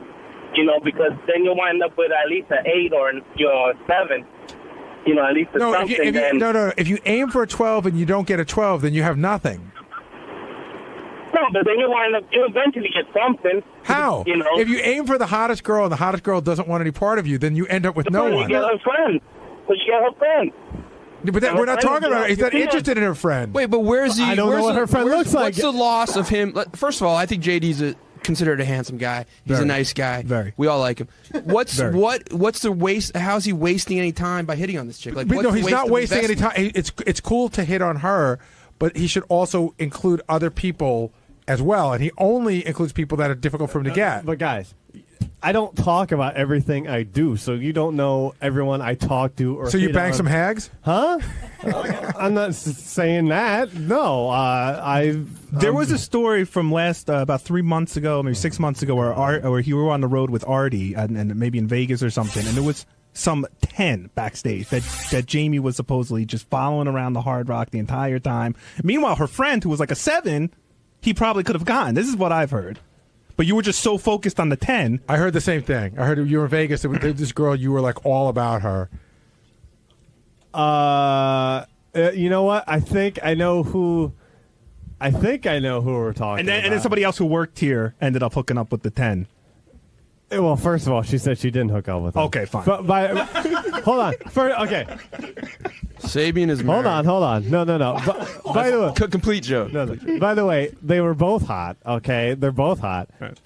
And I don't listen. I was the one had just gotten out of a relationship, and she seemed like she had no interest. And whatever, I talked to both of them. What the fuck you want me to do? You guys weren't around. No, I wasn't. I was repeating the story. And, I still talk to some of these people. So, whatever. Did you give any other chicks the greatest gift of all? I don't consider my phone number to be the greatest. Did you give any other chicks that? Did you use that approach with any other chicks during No, Christmas? that was the first time I've ever used that joke. Will you use it again? will I ever use again? I don't know. Sure, yeah. You want to know something? I would if I were you. And I am going on record as saying I thought that was a very funny move. Well, thank you. I really do. Pat in And Buffalo. You know what? Coming from Fred, who I think is hilarious. I'm going to start giving out your number, too. Hey, Pat, what's up? The greatest gift of all. Happy New Year to you guys. Happy New Year, Pat. I think he's full of shit. I think he fucked 5 twos in his book. That counts as a 10. Wow. I think he's been listening to Joke Hunt. I actually haven't fucked anyone in a while. That's a math joke. Give Rodney a chance. Are you comfortable? Anything about Latin stoves? Are you comfortable saying the last time you did have sex, or? Last time I had sex, it was sometime last year. Hey, whatever happened to the girl that used to come over? You would watch movies. What happened to her? She got a boyfriend. I'm sorry. Was she just dragging you along? It's all right, it's. But what happened? Like, were you supposed to become that? Right. No, like, why didn't you become the boyfriend? Because I'm not necessarily looking for something totally serious. Because I don't. I'm just I can barely handle myself, let alone having to, be a part of a sort of relationship and dealing with someone else. And do you think you'll ever be ready for a relationship? Yeah, sometime because I don't know what's going to happen after this year, and I don't know what. It's just very. I'm just not in that mode. Where, So you think she was open to a commitment if you had been? She never we discussed it, and she said she wasn't really, and but and she actually told me she had no interest in this guy before. It's a whole it's a whole other thing. It's nothing, but she got a boyfriend now. What a bitch. No, she's not a bitch. Shut up, dude. She told JD was holding her back. It wasn't one of the dating other guys situations where she said there's nothing going on there, and then there ended up something was going on there? It's nothing. Don't worry about it. It's nothing. No. It's nothing. I was trying to make it something, but it's not. No, it's nothing. It wasn't that she wasn't ready for a relationship. It's that she wasn't ready for one with JD. But also, what is your let's say Howard leaves the air. What's your boyfriend commitments? Like, why? Like, you seem to be taking the shoulder responsibility like a father or a husband might. I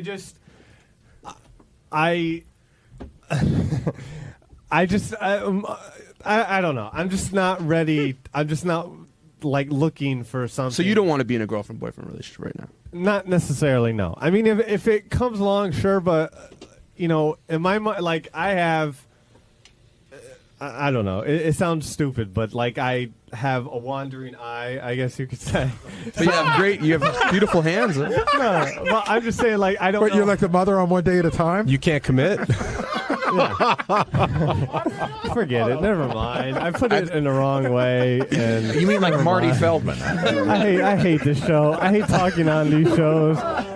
What do you mean by a wandering eye?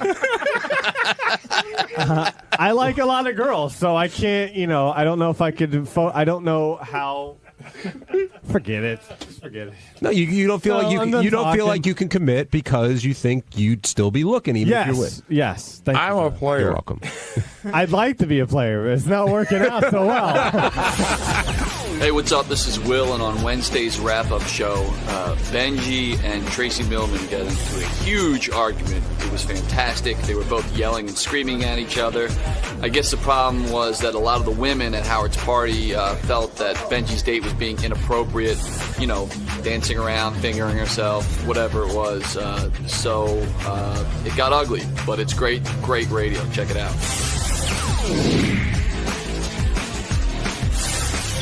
Benji, since you're talking about Robin, she seemed to jump on that bandwagon pretty quick when that clip of Tracy was played, saying how angry she was by your date at the party. And Tracy, I know she's at orientation; she can't come in here now, but she did say she wasn't put off by the groping. She was put. Okay. The alleged groping. She was put off more by the alleged fingering. Like that's really what turned her off. That's what Tracy. That's what she was being very angry to me yesterday, and that's what she told me. Someone told her, and everyone tells me someone told them this. I absolutely did not do that. Have I done just as bad things at parties? Yes. Did I do anything like that at this party? Absolutely not. Like Scott DePace talked to me on the intercom while they were breaking your balls, and Scott DePace says, okay. He goes, what do you think the odds are that Benji and that girl had sex at some point during the party? And I said, I didn't know. No, I didn't. And the thing was, anyone who saw this, what you just claimed, Finger. The alleged fingering. Anyone who saw it, I'd love to hear, because everyone says, "Oh, someone told them they saw it." All right. So what about the ball rubbing that Will personally witnessed? Still alleged, Gary. No. Will said he saw it. Well, Will should come That's out. not alleged. When Her somebody said hand they was saw- on my leg. She wasn't rubbing my balls. We were sitting next to each other. Her hand was on my leg. If Will, I'd like to hear Will say that he saw that. I don't think he did. He said he did. I haven't heard him say that. I asked him. He didn't say that to me. Somebody was saying, Benji, that you're in full denial over all this stuff, but you say you're telling the truth of what happened. I'm telling the truth. I fuck around about certain things. I fuck around about my age. This I'm being completely honest about. Well, that's a revelation. I've Because you've said been- that the whole age thing started because I brought it up years ago on K-Rock. No. But there was a lot more things going on at the party that it. What else was going on at the party? Listen, I had absolutely no problem with it. Ronnie was pushing his girl down and totally all over her and making out with her. You guys didn't see that? I did not. No. I saw that personally. I saw him all over your date, and you trying to push him off. Well, I don't know. Steve's looking at me outside from the hall. I don't know what's going on. He's just looking at me and laughing. He gave me the thumbs up for some reason. That's Steve Langford we're talking about. I guess I look good today. Were you aware, Benji, that even after the party, that most of the women were disgusted? Well, listen, and I'm being serious because I know my wife. Women being disgusted, you can't argue about it. It's like sexual harassment. It's like if a woman says you're creepy, you can't have an argument. Listen, if someone felt disgusted, But did you realize that? Okay, if one person felt disgusted, but do you realize that a lot of the women were disgusted? no. Okay. But again, I think it's because it's become like this focus, and people like to harp on things. All right, Will, can you shed some light on this? There's a lot of allegations flying around about what Benji did and didn't do. He claims he did nothing. I mean, hands were close, but there's no... Did you see the rubbing of the balls? Well, I mean, it was over the pants, so it was hard to say what exactly was going on. But, they're both sitting there. Benji laughing maniacally like he does. I was laughing because she did kiss my neck. So and I was looked giggling down. about that. So I looked down under the table because there was definitely something going on under there, and she was rubbing him on like the inside of his leg, where your penis would be. My penis doesn't even go down towards my leg at all. Well, not that far down your leg, kind of in the crotch area. All right, That's all I could say I saw. I mean, I loved it. I wasn't offended in any way. I was hoping it was going to get a little more crazy in there. If she took it out, would things you would have get left? confusing. Huh? and- I wouldn't have left at all. I was hoping they'd actually have sex on the table, but my wife wasn't very appreciative. And did you see anyone else like making out with their girlfriends? No. Making out with the girlfriends? You I didn't don't see know. Ronnie making out with his girlfriend? Well, he's another maniac. Using him as an example? And there was stuff going on that can I write down because I don't even know if I can But say. why don't we just talk about you? Well, hold We on. don't- 'cause Wait, Gary, I'm sorry to interrupt you, but we got Tracy for 2 seconds. I have to go back to orientation, but I don't care about groping. We're all adults. You can grope, you can kiss. People have their own idea of PDA. But when multiple women saw you fingering your girlfriend, Tracy, stop. what did you see? Benji, I let me swear finish. on Can my- you let me finish? No, one This is person why I going don't there. discuss it No, with you because you're not going to let me Tracy, finish. If multiple people saw you taking a shit on the floor, Okay, it didn't happen. I'm not talking about guys in the studio who have fun with this bullshit and make it all up. I'm talking about women I swear- that I know and I'm friends with and I respect over a guy who walks around making shtick about everything. Tracy, you Who did do not think see I'm it, gonna but you're believe? telling other people that Oh, no, happened. Benji, everyone told me. I didn't tell anyone. Everyone told me. Will, did she tell you that happened? I wasn't even here the first week back. I was on vacation visiting my parents. Everyone discussed this I will before tell you me. this. I will tell you this, that I never spoke to Tracy. Tracy was gone. When I came in on Friday, several people told me they thought that happened. Who saw Not it? Tracy. I swear on my fucking life, I did not put my fingers inside her at the party. I did not come close to my fingers weren't anywhere. I did not finger. I swear on my fucking life, I'll take a lie detector test. I absolutely do not. And I'd like to see someone that saw it. Why doesn't one person say I'm the one that saw it? I'm not bringing other people that do not work for the show into this conversation. But Benji, at the end of the day, you and I are both at the age where we don't have to be friends and we don't have to, Tracy, Get along with each other. listen. I will work with you. I will give you your Sharpies Tracy. when you need them. We don't have to be friends. I don't know why it's a big deal. Because you aggressively act in a very mean way, and I don't think Benji, that's nice. I don't even deal with you. What are you talking about? Well, Unless when you're I walk going by into in the hall and you're like, Wombin for the 7th day in a row, unless you're taking shit out of the Wombin. Benji, I don't even acknowledge you. You sound like a fucking idiot. Well, that's what you were like to me in the halls, Tracy. And, Benji, I saw you one time yesterday. That was it. When we had it out. Like a bulldog. Like a fucking idiot. What do you want me to tell you, Benji? Well, you know what? Don't sit there and glare at me. Don't call me a fucking bulldog. I'm telling you, I'm going to walk away, and we're going to be done, and we're not going to discuss it again. So if you want to fucking call me a bulldog, bring it into my office, and we'll bring it up. Don't be a fucking pussy. Don't be a fucking baby, and don't make it worse than Are you you're asking already me to step making it. outside? Benji, if you stepped outside with me, I swear to God, I would fucking cut your dick off. Don't think for a second I wouldn't do it. Done. I will deal with my interns in human resources. Bye, Benji. That went well.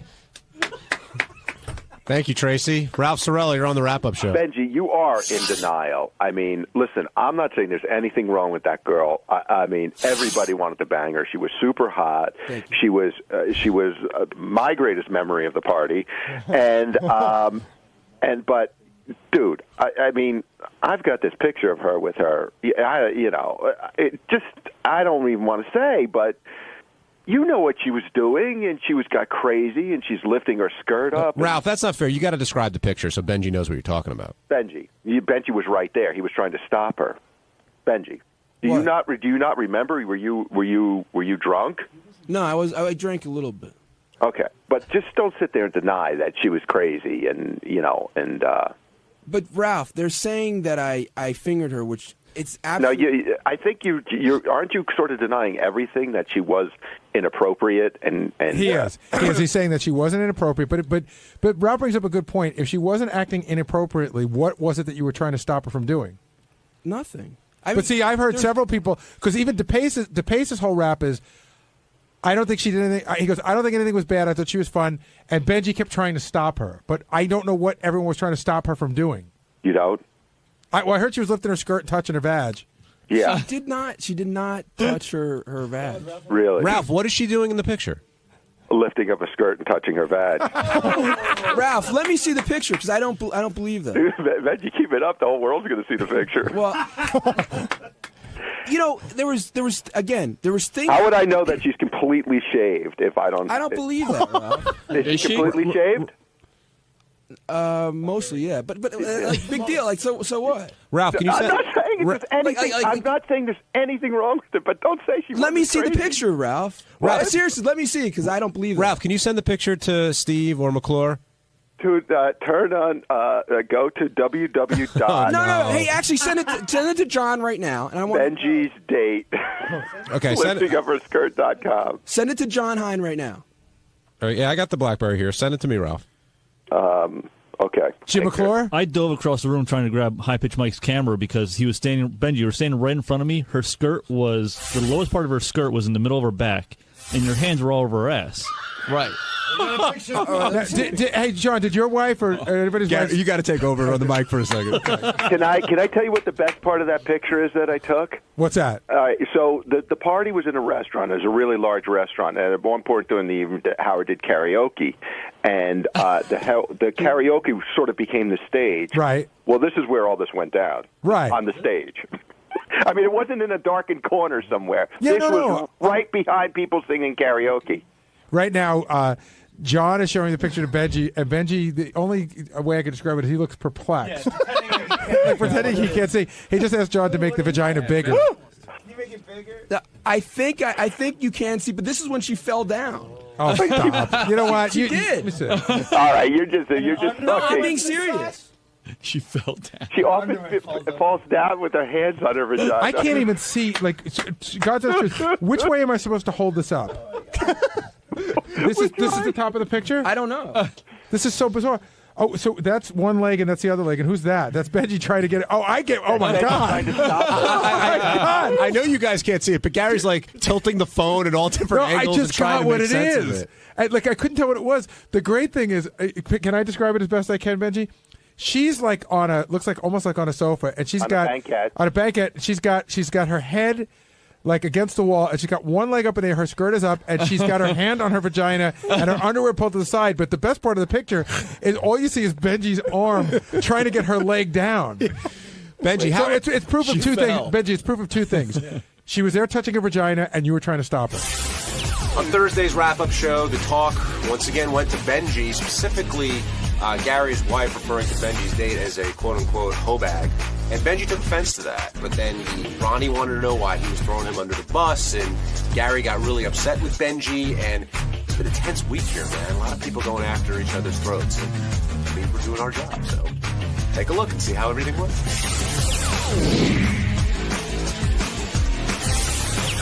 When all this stuff went down with Benji and Tracy and Gary, you were in the mix a little bit today. It seemed like, Benji, you went after Ronnie, and Ronnie didn't. You just jumped in there, and you sounded genuinely pissed off, Ron. Yeah. Why? Well, Benji knows why. Yeah, but the audience doesn't. So why? Well, they heard this morning. They heard the shit this morning. I mean, well, so Benji accused you of laying on top of your girlfriend, and you were saying that didn't happen. It didn't happen. And you were mad at him for just saying that. Yeah, because he was trying. He's deflecting off of what's happening with him. I mean, what his girl did was in plain sight. Everybody saw, and he's trying to say it never happened, which is total bullshit. I mean, there's pictures, there's eyewitnesses. I mean, why is he deflecting onto me when just sit there and take his shit like everybody else fucking does around here? All right. And wait, no, let me finish. I was about to take some shit. No, because I was about to take some shit. Mouth all the time. I was going to take some shit from you right now. Yeah, well, too bad. All right, well, go ahead then. Because you like to give this shit out with your nonsense, with your shtick all the time, and I'm not taking it anymore. You're taking a stand. No, I'm not taking your crap anymore because it's such bullshit. What crap does he give you? No, just with everything. Everybody's so fed up with his shtick around here. I'm serious. I mean, like. Everybody's coming to the point where they're ready to fucking lash out at him, and that's what's happening. All right. Well, you know what? There might be something to that, because I do get in situations a lot where I get really sad about it. Like, I get depressed where I feel you look like you really were sad about it. All right, Ronnie. You don't look sad at all. I'm not right now because I'm in control of my emotions right now. But I do get real sad about situations like this, but I do bring myself to situations like this a lot. Well, what are you sad about? Well, you were sad. You set yourself up for this shit. But man. what is it that you're sad about? I don't. Well, first of all, I mean, as a particular for this incident, I just hate everyone giving my date shit. Give me shit. That's fine, but I hate her. Dude, once you brought her out here, it's open to everybody, and you're not the first person that's happened to. I gave you no shit, Ronnie. I said about your girl. You were fun at the party. None. Ronnie, I had no problem. Okay, if she wanted to jump all over me, fine. I'm there, man. Ronnie, we're having fun. I'm ready to go. I don't care. Any date I bring to a party, I think it's fun if you dance with her. It's fun. I had a great time with her. Yeah, I know. But you didn't hear me give you any shit at all. I didn't think I was giving you shit, and I apologize for bringing up your name because I should have said a guy doing that. Into the mix. Then Brian Phelan. I mean, I was just trying to explain take your own the shit. atmosphere Don't of the party. Involve everybody else. But I was saying, like, relative to other things going on, but that's your opinion, and we think your opinion is quite honestly jaded. And let me tell you something, Benji. If that really did happen, what you said, I was laying on top of my girlfriend. I didn't know that was a big deal. I wasn't lying about it. Believe me, it would have been on the air first thing Monday morning. That's not true. Everything doesn't get on the air. Your shit was on the air too. Everything doesn't get on the air. Oh, Ronnie. please! All the time. It's when shit like that anyway, goes listen, down. Come on, Benji. To be you for a second, can you find someone else that could corroborate that Ronnie was laying on his girlfriend besides you? I would challenge Ronnie to take a lie detector test about it. That's not what I asked. That's not what I asked. I don't know. That was the first word out of your mouth this morning. But so yesterday you were getting mad at somebody, but you're the No, I saw it. I saw it. I was getting mad at people saying what other people saw. Tell me what you saw. Let me. What did you see? You told me you don't want me to. If you want me to, what did you see? I want to know what you saw. You had her down on the. There were circular tables. She was underneath you, and you were kissing her. What? There was no place to lay. There were people sitting at these tables. This was during the karaoke part. But listen, and I know exactly where I was sitting during the karaoke part. I was sitting with Matt.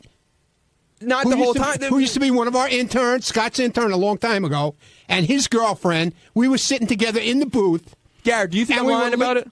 I didn't think I don't it was a think big you're deal. lying about it, but I think sometimes you might see something that you want to believe that you saw that might not be exact. So it could have been, maybe it was a hallucination. No, not a hallucination. I admit I had my arm around her. I admit I probably kissed her. I admit maybe I was leaning up against her at points by the bar. But Listen, you know what? Ron, I wasn't laying Ronnie, on top I thought of her. you're. I think That you're was the fun at the party. stupidest I think fucking you're thing a I really ever fun heard. guy at a party. I love when you're at a party. You're really nice. People enjoy you, and you're fun. I had a great time. But I'm accusing you of being fun. I'm with Ronnie in the sense that if Ronnie did what you're saying that he did, forget that it didn't come up on the air. No one's brought it up but you. No one saw it but you. If somebody came to me, somebody would listen. There's no tolerance of anything here. People go to the party like little spies, and they want to come back and tell everything. And if Ronnie would have done that, it would have come to me right away. You know what's so fun? He would have been there with his camera. All right, Come what on. about the manager having to yell at people about pot? You're the only one who seems. I mean, oh really? Yeah. Oh, no one else experienced that. Oh, that's such bullshit. You guys know after the rap show we talked about it yesterday. No, we talked about what you told me. Oh, the manager didn't have to yell at anybody about it. I only know what you told me. I'm not going to say names anymore. I heard that there were some people outside. Even that story is in dispute in the sense that there were some people outside. You were saying they were inside. The manager had to tell them to stop, but it wasn't inside. It wasn't outside. But can I subpoena somebody? I don't know. I'm in the vortex and I badly want to pull myself out. Benj, why do you keep looking at your phone? I don't taking know. notes. It's driving me crazy. Oh really? Yeah. Oh, because the battery's out. Okay. Put it down. I feel like you're like reading lines or something. No, it's look. It's totally. Oh, okay, I can see. I'm proud to have a phone. It's legit. All right, one thing I also thought upset Benji was when Gary came in and revealed something. Hit two, Ted. I'm not even mad at Benji, but I don't care about her at all. I can never get a straight answer out of Benji, and Benji still doesn't think anything weird happened. He's not listening. You know, he won't even take in what's going on. Right. What did your wife say about her, Gary? She said on Monday. She said, "Oh, did you talk about the hoe bag today?" But she wasn't like she didn't. We weren't at the party, and it wasn't like my wife was seething, or it wasn't like we were obsessed on her. I was with your wife part of the time that was around. We weren't. She wasn't, and we went home. You see, that's what girls think of girls who do. Exactly. Nice ladies who live in Connecticut don't think about girls. They get very angry with girls like that. And I know that upset you, Benji. I think it's horrible. Who can tell I'll tell you what. upsets My Benji? date wouldn't go around doing that about people. Wouldn't say that. I think you guys are being real sexist. I think you have it's like a scarlet letter attitude about chicks, and like any chick that's a little wild, you guys are like castigate. She's more than a little wild, Benji. All right, Gary. Yeah, but you asked. It doesn't make her. She's She's a good person. Doesn't make her a bad person. That's what no you one guys said she's a treat bad her. person. Well, she was Gary- acting. She was acting in an inappropriate manner. That's my opinion. all right, your Gary. opinion. Well, you know what? It was fun. Dude, Howard had fun. It was a great time, and that's the way we roll. That's your new attitude? Yeah. Dude, I know that in 6 months Benji's going to come back and tell us some fucking crazy stories about how he had to extricate himself from this chick. No, did I ever say that about Ivy? You guys all said I had a real nice relationship with Ivy. You told guys me. I think you told me you had to change one of your numbers, or you just stopped taking her calls. No, I didn't. That's bullshit, Gary. You took her calls. We still were friends. We still talk. You to took each her other. call the whole way through. What are you talking about? I'm asking you. I'm not talking about Yes. it. Benji, I'm asking you a question. Calm down. Yes. You took her, you never stopped taking Ivy's call. No. Then I'm incorrect, and you're fucking crazy We talked for the that other too. day. Zach in Massachusetts, you're on the wrap-up show. Hey guys, Gary, two questions, I guess. One, does the show, what you say on the show, ever get back to your wife at all? Oh yeah, she listens. She won't care that. Two is the bigger question, I guess, is my girlfriend goes with me to our company's Christmas parties too. She'll comment about other people, but if I told other people what she said, she'd be pretty upset with me. It's usually pretty private. Yeah, but is she going to get pissed at you for this? Well, there's a couple things going on. First of all, A, this is the show that we work on, and B, I'll bet if somebody brought a girl like the girl that Benji brought to your Christmas party, it would be an even huger deal, and nobody would mind if you said that. Well, I do. I mind. I don't like people being talked about like that. Women being talked about. Well, you can't stop us. We can talk to You're anyone right. we want. You're right. I can't, but I can say that I would think. I know I've met Mary several times, and she seems very nice to me. I would think she wouldn't like that you brought that up. I don't think she'll mind. I think she's probably, and quite honestly, if any of the other guys would be honest, I think you'd hear other phrases that you don't even want to know. And I think that again, you set yourself up for this, and now you're playing. I told you there is a possibility of that, and I would like to look into that. Like why? Look into what? Why I do seem to get into a lot of situations where everyone's mad at me. Maybe I do. There might be a reason. No. Benji, you're not in a situation where everyone's mad at you. You're in a situation where you didn't have an ability to read the room. even though you were sort of warned in advance. I don't know. Howard said it was a great time. He had a lot of fun. Right, but Howard's not the only person at the party. Everyone at the party is allowed their opinion. A lot of people told me they had we all nice had a great time. They wanted to go out with us. Your date did not affect my time whatsoever. Good. I had a great time whether she was there or not. Good. But she was hard to miss.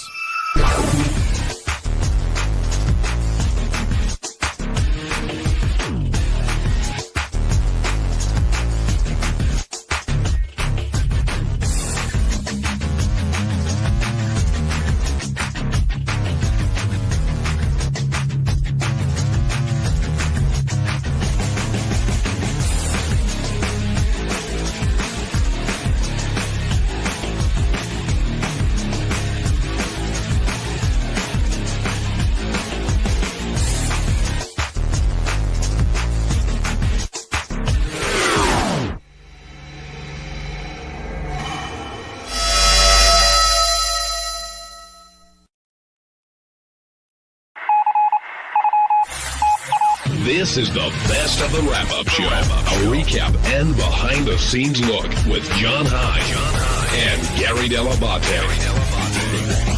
The best of the wrap-up show begins now.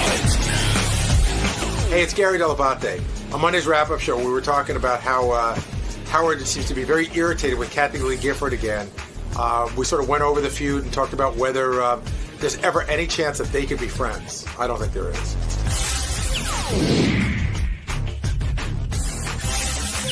We should start off with Kathy Lee, and I guess that came out of Lisa G came in to do her news segment and was talking about interviews and whatnot, and quickly it leads to people talking over each other, and then Howard just starts going off on Kathy Lee. Where'd that come from, Gary? He must be watching it, because all you really need to do is watch that show to see what a train wreck it is. Because I watch it. Have you ever seen the parody they do on Saturday Night Live? No. It is really, really funny.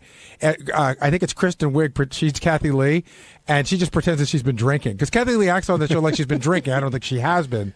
But, yeah, they're all over the place. You can never figure out what's going on. So Howard must have seen it. Is there anything Howard hates more than people talking over one another on a talk show?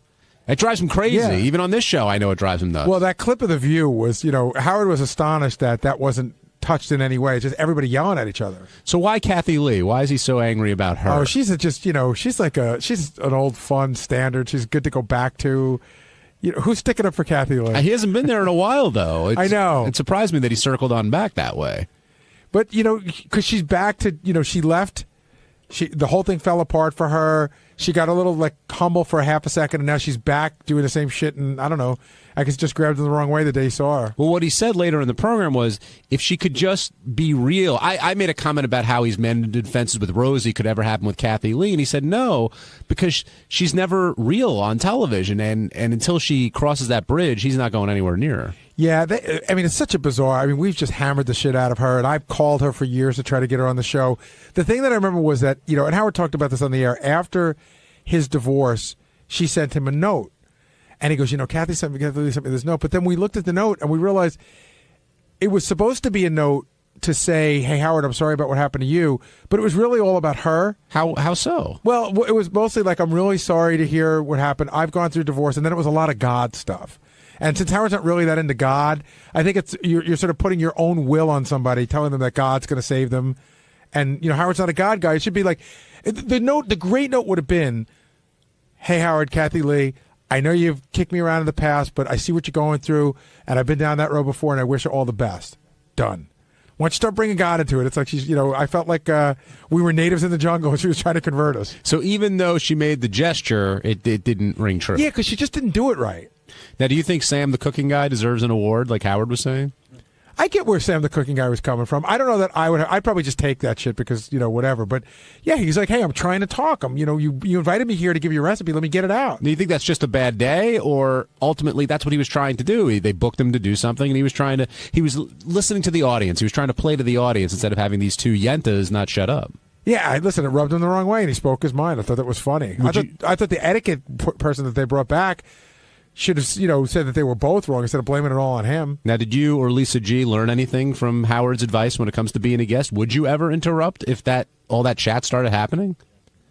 I'd probably just lean back and go, you don't need me here.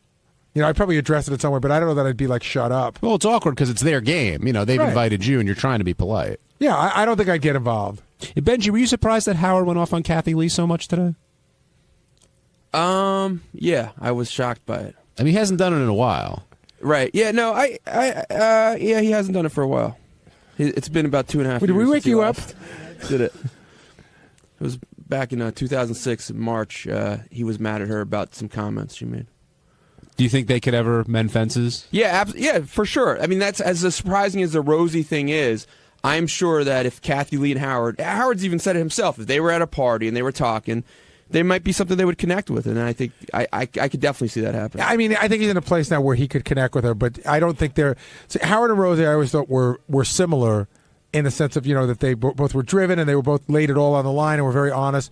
But Kathy Lee is the polar opposite of what Howard is on the air. So, but I think if they met each other at a party, they could be friendly to each other. But I also think the opposite could happen, and Rosie and Craig Ferguson sort of talked about today, where Rosie and Howard could definitely have a split now. Why? I think it would be a little bit harder for it to happen. No, like some issue that they might both feel very strongly about, it could split them up. Now, if you miss what we're talking about with Kathy Lee, here's a little bit of Howard's feelings towards what she had to say. You know, whenever Beth does TV, she says to me, God, I said, like she did The View, she said it one time, and I said, gee, you were quiet during that segment. She goes, they were all talking. I said, if everyone's talking, why would I talk? I said, that's evidently what they want in TV. They want people talking over one another. You have to keep talking in order to get the attention. Right. Doesn't matter if you're saying anything. Just keep talking. Because that Hoda was back there going, just, you know, keep it going, keep it going, keep it going.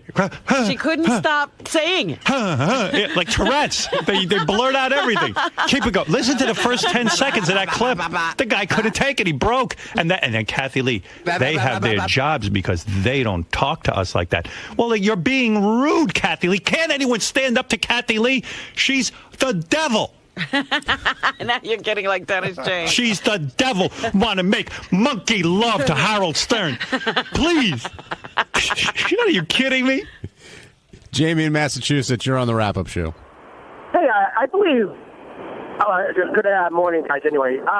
I believe that Howard does the same thing when he interviews people. Like, he'll ask a question, and then the person will start answering, and then Howard would talk over him like he's not listening to the person giving the answer. You know what I'm saying? He drones. And sometimes he gets himself doing it. You see, I agree with you that Howard will sometimes talk over a person, but it's not like he's not listening and he's droning. If the person's going to start going off in a weird way and dancing around a question, he'll just ask another question to take him somewhere. He has no patience for people who aren't going to respond, so sometimes he does talk over them because they're just not, you know, doing the interview the way he wants it. He definitely controls an interview, no doubt. Okay, well, I just noticed it a lot, you know, something interesting. I'm like, Howard, let the person answer. You're driving me crazy. Come on. You know, but okay. All right, Jamie, thanks for calling in. Let's go to George. George, you're on the wrap-up show.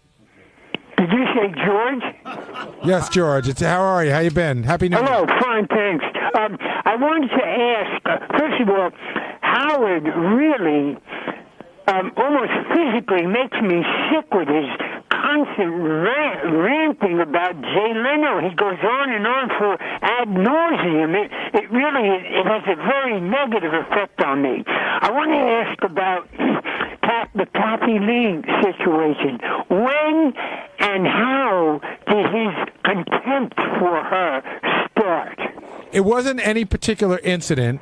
It was just like almost everyone else in the country's contempt for her. You know, they would watch her on the show, and she would get on and talk about her kids. And one day, I think it was with the kids. I remember Howard coming in one day and goes, God, she puts those kids on all the time. In fact, there was a Christmas episode where she made Cody dress up like a pilgrim. And I remember Howard was very annoyed by that. It was like one of those weird, you know, and Howard was very annoyed by that. And I think once she brought the kids into it, but I mean, you know, Howard wasn't alone. Everybody started to notice it all at once. It was a lot of me, my kids. I'm better than all of you. You know, my kids are so amazing, that sort of thing. I see. So it was her arrogance then that he didn't like? I would say so. Okay. Thank you. Well, Thanks, George. Back in the 80s, and this is, I know more from Howard's book, wasn't Regis sort of like played with a lot? What do you mean? Like, wasn't Regis sort of made fun of a lot back in the 80s? You mean on our show? Yeah. Yeah. Yeah, but and was she with him at that point? Yeah. Because I wonder if that's sort of transferred from there. Like, No, it was more like you said, Howard wasn't alone in his contempt. I mean, the whole country should have got behind it. And Howard also thought Kathy Lee was pretty hot, too. Yes. And I guess that would fuel the fire even more. It does. When you think a girl's hot and she's acting in a way you don't like, it really pisses you off. On Tuesday's wrap-up show, Ralph called in to expand on the argument that started on the Stern Show earlier between him and Gary. Basically, Ralph hates the fact that Gary goes around calling himself a gadget expert and doesn't think he knows anything about gadgets. Ralph claims to be the one who really knows his shit and should be the one booked on Geraldo. Or better yet, listen to Geek Time. It was Techno Beaver versus Techno Berry. Check it out.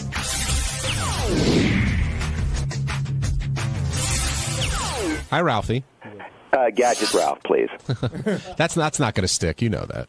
Oh yes, I've already. You can follow Gadget Ralph on Twitter, and I have the website. So I'm gonna roll with this. All right. Yeah, it's going to be a slow roll. So Ralph, what do you think? Gary, listen. I just thought it was. In all honesty, I think it's funny that you go there and. I'm not saying I'm an expert. I didn't go on Geraldo and said I'm a gadget expert or something like that. But it sort of annoys me when people the iPad thing in particular is I just think it's so dumb to talk about something and to nag out on it when it's not even out. It's like 2 months away. But Ralph, at this point, how could you of all people? How could you be upset about negging out? Can I just finish my point? Sure. It's not even out yet. At this point, it might even have a camera in it, they're saying now. So, you might want to wait till it comes out. But based on what we were told, you also might want to know the difference between a megabyte and a gigabyte when you talk about memory. I did. I said gigabytes. You said megabyte. I absolutely did not. All right, pull the tape. Why are you the only one hearing this? I don't know. But Ralph, here's the point. Based on. But really, Gary. But based on what we what? know. You're asking me a question. Yeah. Based on what we knew at the time, even when I spoke about it on Sunday, there was no rumor of a camera. When they came out, there was no camera in it. There's a lot of things missing from it. And so you think that everybody that's really into this heard it and nobody is nothing but thrilled that it's coming out, that it's got everything that everybody wants, and there's nothing but happiness about this, right? No, there's a difference between saying that and then saying it's a big stumble for them, and then going on to say they're going to say sell a ton of them. You can stumble and still sell a ton of something. And so you can make somebody that could make a movie that you don't think is the quality you expect, and it could still make $100 million. But how is it? Hold on a second. Can that happen? How is it a stumble if it hasn't even come out and you haven't seen what it does? But they told us what it does. If you Ralph, go back, are you talking about this on your show on Saturday? Yeah, you want to do a point counterpoint? No, because you're counterpointless. Hey-oh. But from what we're talking about, an item that everybody that has created a lot of excitement because the company's so big. So based on what we know, listen, it's like talking about a movie before it comes out. It's like talking about you're into so many different things, and you talk about everything before it's ready. That's part of what people do. Why are you so attached to the iPad? I'm not attached to it. You're like almost like upset. I just think it's fun. If I'm sitting there as a gadget expert, I would know a little bit more about what I'm talking about. What didn't I know? If I'm going to go on a show and talk about the iPad, what didn't I know? I'm going to know something, and maybe even Ralph, have touched what didn't I know? I'm asking you. You haven't touched it. You don't know what the operating system nobody has. Is. You don't know what it can do because the programs aren't even out yet. What's going to happen with this thing? But Ralph, it's like when the iPhone came out, people were like, "Well, it doesn't do this and doesn't do that." Meanwhile, it's like the biggest thing in the world. Same thing with an iPod. So hold on a second, Ralph. When the iPod came out, people said, why am I going to want to carry on that on music? Now, so here's the deal. I was asked to comment based on what I knew. And then when it comes out and they put one in my hand, I will try it out and comment again. But somebody called me on that day, and I am not the only person in the world that has commented on the iPad a day after it came out. Well, how do you feel about the Generation 2 iPad? You're following the lead of other stupid people who are saying there's something wrong with this thing that they haven't even seen yet. Well, then the reverse has to be true. Then you can't laud it either until you know exactly what's on it and actually touch it. That's right. I'm not lauding it. I'm saying, I love that word. I'm not even sure what it means, but I'm going to use it all the time now. If you're not lauding it, what are you doing, Ralph? I'm sort of saying, hey, why don't you wait till the thing comes out and see how it is? Like you John, somebody said I was kissing your ass. I think you're just as dopey as Gary about this thing. You're wrong too. On what? How can you say we're wrong? You're not sure what you can do with it. On what? The iPad you're talking about? Yeah. Because based on the specs that are out there and based on what I've seen. Yeah. What specs? Ralph, go to Apple's site. They have the specs on exactly what so this what's is. wrong with this? What's wrong with the specs on it? You know this. We've already discussed this. It doesn't have a camera. Yes, if it comes out and has a camera, then I was wrong about that. Right. You want to hold up a big thing and take pictures. You don't have a little camera? No, you do, but you want this to be sort of a be-all, everything sort of gadget. I mean, there's a bunch of little things about it, and also what I said was... Jack of all trades, master of nothing. Well, that sounds like you. This is a whole new market. You don't even know what it's going to do, and I'm basing on Apple's track record of everything they come out with is revolutionary. Ralph, name one thing... Okay, you want to get into this? Name one thing Apple's done that didn't work out, that you think sucks. Anything. But since Steve Jobs came back? Yeah.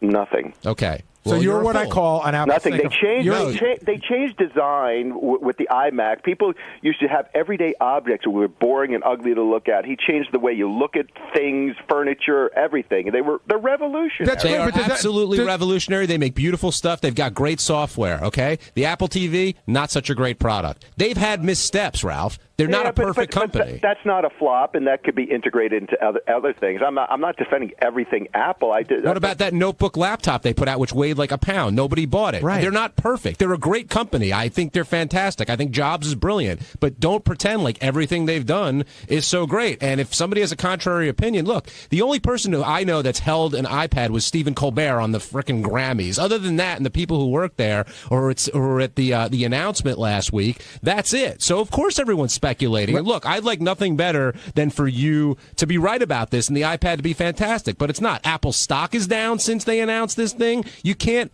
claim it's... I know it's great. I hope it keeps going. I should shut up because I hope it keeps going down so I can buy more, and then when it comes out, and then you're all wrong, and it goes up to like $300. But Ralph, actually, one of my points was that because I'm not saying that Apple sucks and everything they do sucks. I own a MacBook, I own a Mac computer, I own an iPod, I own an iTouch. I mean, everything. I'm saying that this company has put themselves in a position where expectations are so high for the quality of something that this didn't hit what everybody wanted. So far, from what we know, from what they have told us, the information they have given us. And let's get back to something that Gary said before, Ralph, when you weren't on the phone.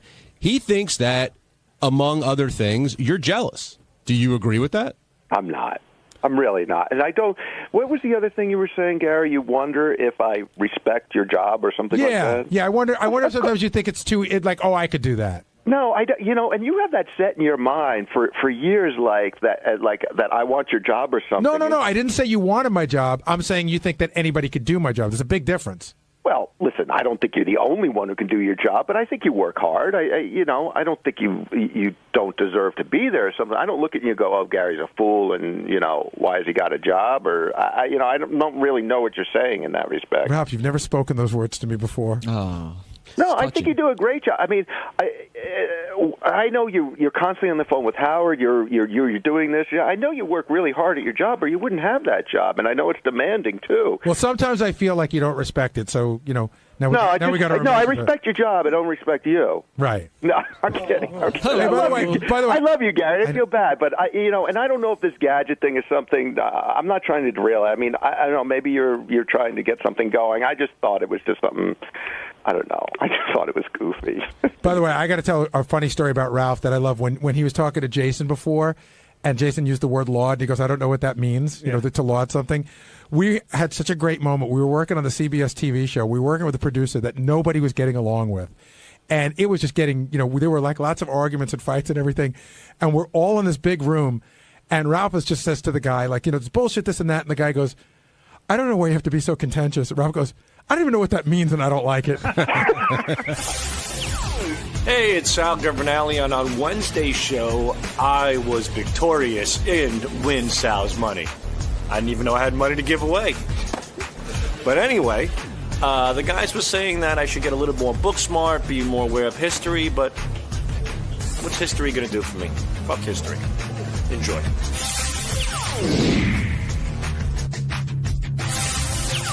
I do want to talk about Benji's girlfriend coming in and her competing with Sal and Win Sal's Money, which, Sal, I thought you were going to run away with, but you made it. I pretty much did. You did? I think I got 5 questions right. They threw out 2 that Will fucked up on. No, they threw it. That would make it 3-2. Here's how I saw it, for real. You got the Castro question, correct? You got that correct? Yep.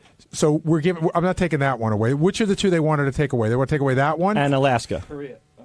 Korea legitimately, if they would have said more information, please, I don't believe you would have known North Korea. You would have just gone Korea. It's fucking Korea. Right. So that one you would have lost. So I'm saying you won 4-2.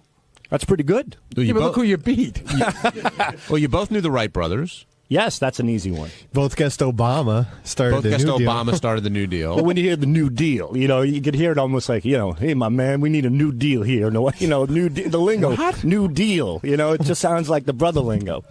When I'm not kidding you, I'm not being like So I'm not being like stereotypical, but I'm just saying. No, not at all. That's exactly what you're Hold on. That was your thought process? Like New Deal sounds like something Obama would say? Sounds like a little bit of a jive talk. Hey, listen, we in the White House now. We need a New Deal. A New Deal's got to go down. Can I ask you a That's question? the only thing that came to mind. New Deal. You're not making a joke. I'm not making it. I'm just saying the lingo kind of sounds like something Obama might say. He's a hip guy. I'm saying it in a hip sense, not in a black sense. Can I ask you a question? Obama's been president for over a year now. Have you ever heard him talk like that or have used lingo like that in a whole year? Like, what's another example of that kind of lingo or talk? He called Kanye West a jackass. That's pretty hip. I've never heard a president say, use foul language except for President Reagan when he said sons of bitches. I remember that. But I can see New Deal. New Deal sounds like a more modern term. I mean, it does. I can't see President Washington saying New Deal. You know when the New Deal was? No, I don't even know what the New Deal is. Is it from the 30s or maybe the 40s? Yeah, I think it's from the late 30s. It was FDR, Franklin Delano Roosevelt. I was going to say it was FDR. Franklin Delano Roosevelt. I know who he is. And there was another Roosevelt. Yes. Who was that? His son or his grandson. What was his grandson or son's name? Teddy Roosevelt. There you go. It must be his grandson. Out of Long Island. FDR. It's the other way around. Teddy Roosevelt. FDR's the grandson. FDR's the grandson. I think so. Because I think FDR was later on. Roosevelt was. I think so. I think FDR. I'm going to. I know. Final answer: FDR is the grandson. Sounds hella smoky. I know. There's no point to that. I know. Howard asked you about it, and you explained it a little bit, but you admit you're weak at history. Yeah, basic history. I'm not. Yeah, this is not something. Elementary school kind of history. Like John suggested, you might not be able to get past fourth grade history. I might not, but you know what? I'm not upset about it. I mean, it's just something that, it has no bearing on what I do. But sure, history's important to understand the future. Right, we have to study history to understand the future. But you know what? I don't care fucking Washington chopped down a goddamn cherry tree. It's not going to pay my mortgage. But fuck them. Before you start this rant again, because you do go into these rants. I'm explaining why. You've told us. Tapping into a weakness of mine, and it makes no sense to ask me about it. But no, you've told me several times. I'm not going to quiz you, but you've told me several times that it's upsetting to you. It is. You don't like to be thought of as stupid, and it's upsetting to you. And we gave you books to look at, and you didn't seem interested in them. Because I don't have the time. I don't have time to wipe my ass anymore. Sal, what about your sons? They're learning history now. They sure are. So why not learn with them? I don't know. I mean, do you sit down and do homework with them? Or yes, help them I with do. Homework? Absolutely. But history hasn't really come up. You know what they're doing now with history? They're kind of like reading a paragraph, and then they have to break down the paragraph and answer multiple choice questions within that paragraph. So they go. It's more of a reading comprehension and history combination in one. What are the paragraphs about? History. I don't know specifically. I can't think of it off the top of my head, but I could bring in some of my son's stuff. But yeah, I help my kids with the homework. I go on Google a lot, and there's a lot of shit I don't know about, like paradiddles. Not paradiddles. There was some math thing that I had no idea about. Paradigms. Paradiddle is a drumming thing. Yeah, it's a drum. I think these are paradigms, I believe. And what the fuck are you, 5th grade paradigms? It's ridiculous. And who's going to use a paradigm? All right, so going into the CEO of IBM, you think he knows what a goddamn paradigm is? So instead of saying, I think he does. Maybe, but it doesn't do him any good. But so instead of saying, "Wow, look at what my kids are learning," you've decided because you don't know it, like, "Wow, my kids don't need to know this shit." Well, no, it's not that I don't think they need to learn it. I'm glad they're learning it. I support what they're doing. I stand behind it. But it's kind of like it kind of throws me for a curve. Now, but going into this quiz, you felt you even said you didn't study at all. You thought you were going to mop Sarah up pretty much. First of all, I didn't study because I don't necessarily have a care for this particular thing. I'm not going to learn it. I don't need it. So I wanted to be myself. I wanted to tell, to answer it things as best as I could. And I did know a lot of things. I know about Margaret Thatcher. I knew about what the other questions I got right. I can't even think of them now, but I knew a few things. Is it the more honest answer that you do care about it, but you just don't care enough about it to learn it, but you do care that you don't know it? That is because you try to push it off and go, I don't need to know. Who cares? I don't need it. But I think you do care, just not enough to learn it. I would love to know it. Right. I just really I haven't dedicated time to learn it, and there are other things in my life that are priorities. So that's primarily it. And Benji, you prepped Sarah, it sounded like, for this. Well, I knew that there could be any 7 questions. So I went over like things in history with her. And Speaker of the House was a smart move. That could have come up. And some things that came up in the news. But I completely agree with Sal. I think he's a smart guy. We've talked about it online. I gave him a great quote. I think Einstein said, his paraphrase, that imagination is much more important than knowledge. So if knowledge isn't that important, why would you suggest to Sarah that she watch Chris Matthews to learn more? Oh, to get ready for this particular contest. Oh, so you didn't want her to do it because you wanted her to be smarter. You wanted her to be ready for this. No, I think she's a very intelligent person, and I think she has a... Well, I think she is, JD, and maybe if you get to know Teddy laughed. Well, I know, but I'm talking to you because But I'm saying, would you continue to ask her to watch shows like that, or you don't really care? You just thought it was for the contest? I thought it was a good prep for the contest. I suggested 3 things. We went over history. Mm-hmm. I said, read a newspaper every day, and watch Chris Matthews or some sort of news show, and we did some geography stuff online. Were you worried that Sal was going to blow her out, like beat her 7-0? No. I mean, I just wanted her to do really well, and she did. I mean, she did. Yeah. I'm sorry. Go ask the question again. I said, were you worried that Sal was going to blow her out 7-0 and embarrass her? I didn't think he would blow her out, but I wanted her to do well. I really wanted her to win. And so, do you think she did well, okay, or not so good? Well, I think she did well. That she came across great on the show. And she even told me, she was like, you know what, I just want to get 2 right. If I get 2 right, I'll feel really good about it. And so I think she had a fun time. So that, to me, is the most important part. Now, I thought during the whole segment, were very possessive of her and very protective of her. Yeah, I get like that, which sucks. I hate that. Looking back on that, I hate that I was doing that. Why? I mean, if you care about her... Because I do care about her, but I don't need to... It just comes across as really douchey. And I wish I, wouldn't have been like that. The weird thing I got out of today was, up until Sarah came in today, in my mind I thought, like, okay, Benji's with her, but she's pretty cute and he's digging the sex and she, and he likes her, but like there's no big deal. But I actually saw a deeper relationship that I thought Benji was pulling my leg about. Did you see it? Yes, and I also saw. Well, I think I saw a little bit of jealousy on your part when it came to Sal and her being into Sal. Probably, but that's also kind of more fun. I mean, I know she thinks Sal's a great guy, and she thinks he's a fun guy and everything. But I was kind of having more fun with that. I think it's funny who in this room wants their wife to touch Sal's dick? The fact that it was even up for discussion or for debate is funny to me. Yeah, where'd that come from, Sal? She has an obsession with my penis. But I think she thinks it's more funny. I mean, I think she is it's real funny when it's in her mouth. On Thursday's wrap-up show, all the talk was about the upcoming Super Bowl. Howard made a comment that he wants to watch the game alone and really doesn't understand why anyone would have a party or enjoy the game with other people. Well, Gary and Fred strongly disagreed, and it was a major debate.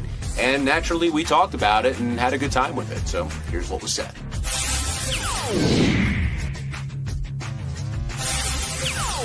Gary, I've got to pick up where the show ended, which was the whole Super Bowl party conversation. And just to reset it for everyone, I guess Howard feels that Super Bowl parties are just not something he'd prefer to do. He'd rather just watch the game. That's okay. Not prefer to do it is okay. It's when he gets to, and whoever does it is an idiot, is where I think people start to get offended. And apparently you were offended, but Fred Norris was extremely offended. I haven't seen Fred like that in a long time. He whipped out. Whoa. There's a great thing about Fred. This happened. I wish I could remember what the circus is. This happened once before, but he and Robin got into some sort of disagreement on the air. This was, I don't know, like 7 or 8 years ago. Fred doesn't go for a pistol. He doesn't go for a rifle. Fred picks up a fucking bazooka. That was a blitzkrieg. I mean, he hit Howard with everything. Fred goes 0 to 60 so fast. It's so awesome. And I know Ralph called in and backed up Howard to the surprise of not a lot of people, and I think Levy had Howard's side too. But Is it Bob Levy? Yeah, he called. That's who in that too. was. I didn't. I heard the other guy call. But is it because Howard isn't invited to these types of things? Hasn't hung at them before? No. Isn't a sports fan? Where does it come from? Howard didn't grow up in that environment. You know, he had friends when he grew up, but maybe they weren't all sports friends. His father wasn't really into sports, and if he was, I don't know that his father, you know, this all comes from how you grow up. Your father, your uncles, your brothers, you sit around the TV, you watch football. When you get to be a teenager, you do it with your friends. When you go to college, you do it all with your friends. And I just don't think he's had that in his life. So I can understand why he doesn't see the value of it for him. But I mean, turn on the fucking TV.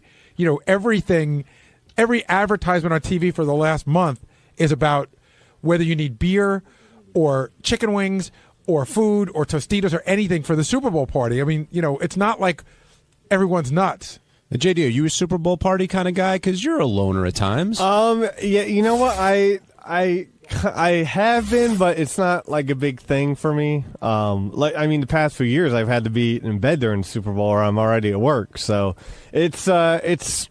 I could see how it's. I know it's a big party day, though. There's only one thing that I would say about it. I went through this when the Jets were in the AFC Championship game. We talked about having a party that day, and I said, I don't want to have a party. I don't want to tend to people. I want to watch the game. So what I did is I had a bunch of guys over who were all Jet fans, because that's a different environment than a party. Do you know what the difference is, John?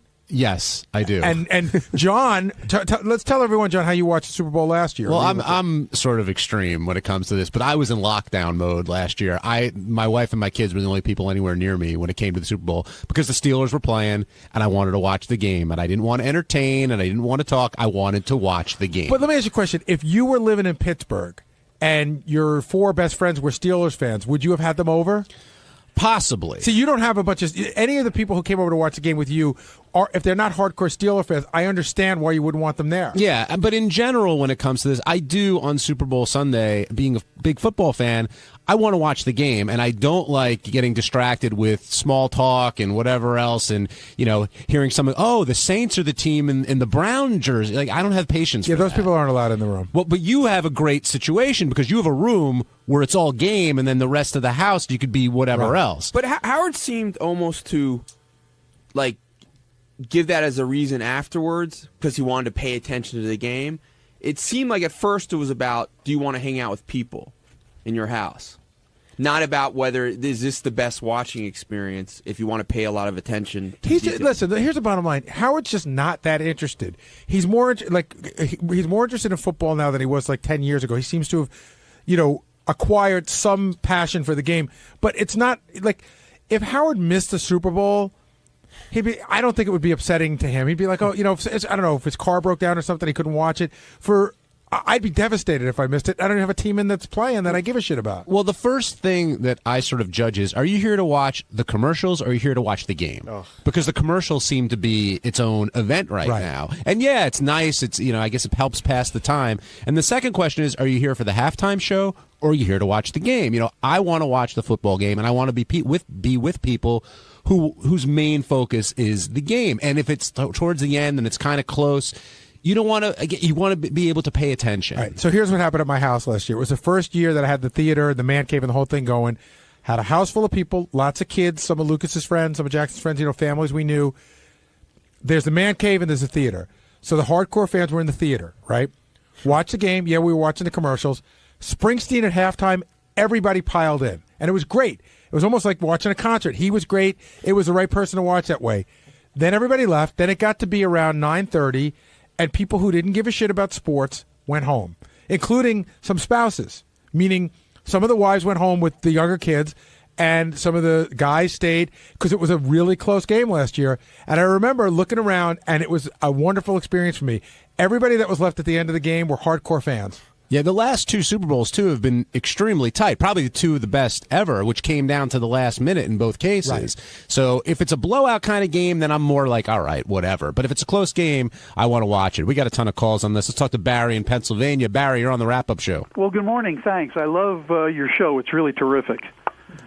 Question for you, though. As a listener, you get to hear Howard's emotions maybe more than you do in the studio. How do you take it? Do the guys take it personally when he says he really doesn't want to be with you or go to your house? I think Fred takes it the most personally. I used to take it personally, and then I get that sometimes he's pushing a button.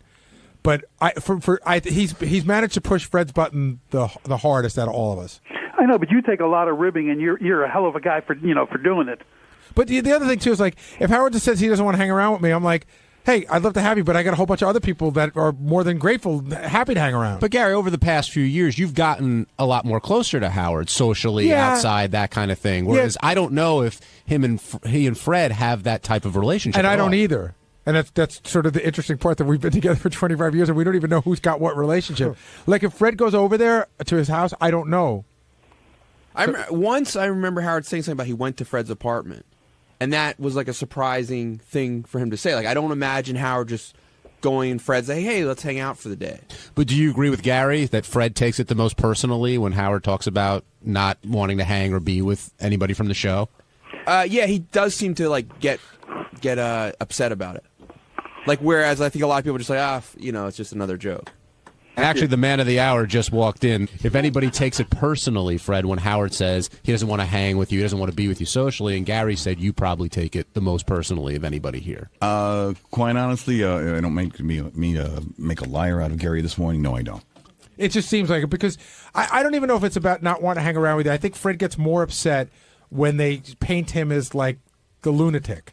Like what did Robin say? Geez, let's have a show of hands in the room. Who wants to be painted as a lunatic? Nobody. No. I understand that, but I'm saying I'm just having fun back. I'm assuming that when it's being tossed at me that it's fun, and I figure, well, this is where we're going with this, so let's have fun and toss it back. You didn't hesitate today, Fred. You just went right after Howard, and well, again, everybody. If somebody's going to slap you, don't you slap them back? I don't know. Well, there's a slap, and then there's a haul back and punch. I never know what my strength is. I never know how strong I am. Oh, My wife has always told me that sometimes I say things and I'll go, What did I say? She goes, did you have to say that? And I go, I didn't think about it. Okay, maybe I was a little strong. I don't know. Now, why don't you think Howard can relate to having a Super Bowl party or hanging out and watching with friends? I don't know. That's a question you'd have to ask Howard. I have no idea why he doesn't find fun in that. And there's a lot of things that other people do that I don't necessarily find fun in. I don't really find fault with him for that. I really don't. Now, when you're do you want to watch the game, or are you okay with sort of being social and hanging with people, or does it matter who's playing? Well, you know what it is? It has two different dynamics. If it's like New York teams that are in it, or a New York team is in it, obviously you're a lot more excited. You want to kind of like, talk about the game or whatever, and, you just root for your team. It's like team spirit or whatever. If it's two teams that I really don't have a lot of feeling for, then, it's like, okay, I'll watch the game. To me, it's like, if the Yankees are in the World Series, I'm all there. If it's two other teams I don't really give a shit about, I'll watch it, but I'm not as emotionally involved. All right, let's go back to the phones. We'll talk to Ryan in Ohio. Ryan, you're on the wrap-up show. Hey, how you guys doing today? Good, Ryan. How are you? I'm having a good time. I just was calling about Howard and Super Bowl Barry, Ralph. Howard seems to think that anything that guys do normally is not right, and that him going to the shrink, or he's probably going to get his nails done during the game. But yeah, it all seems like regular guy stuff is not Howard's gig. But you're not as much of a man as he is because you can't run 27 miles. What do you guys think about that? That's quite a postulation. Yeah. I don't think it's just like a guy thing. This goes back to the DePace Gary argument the other day. It's like, why would you do something that I wouldn't do? With a lot of our show arguments. Like, why would you do something I'm not into that? Why would you be into that? Yeah, again, I was with Howard up until the part where he said, well, it's not for me, but anybody else who does is a moron.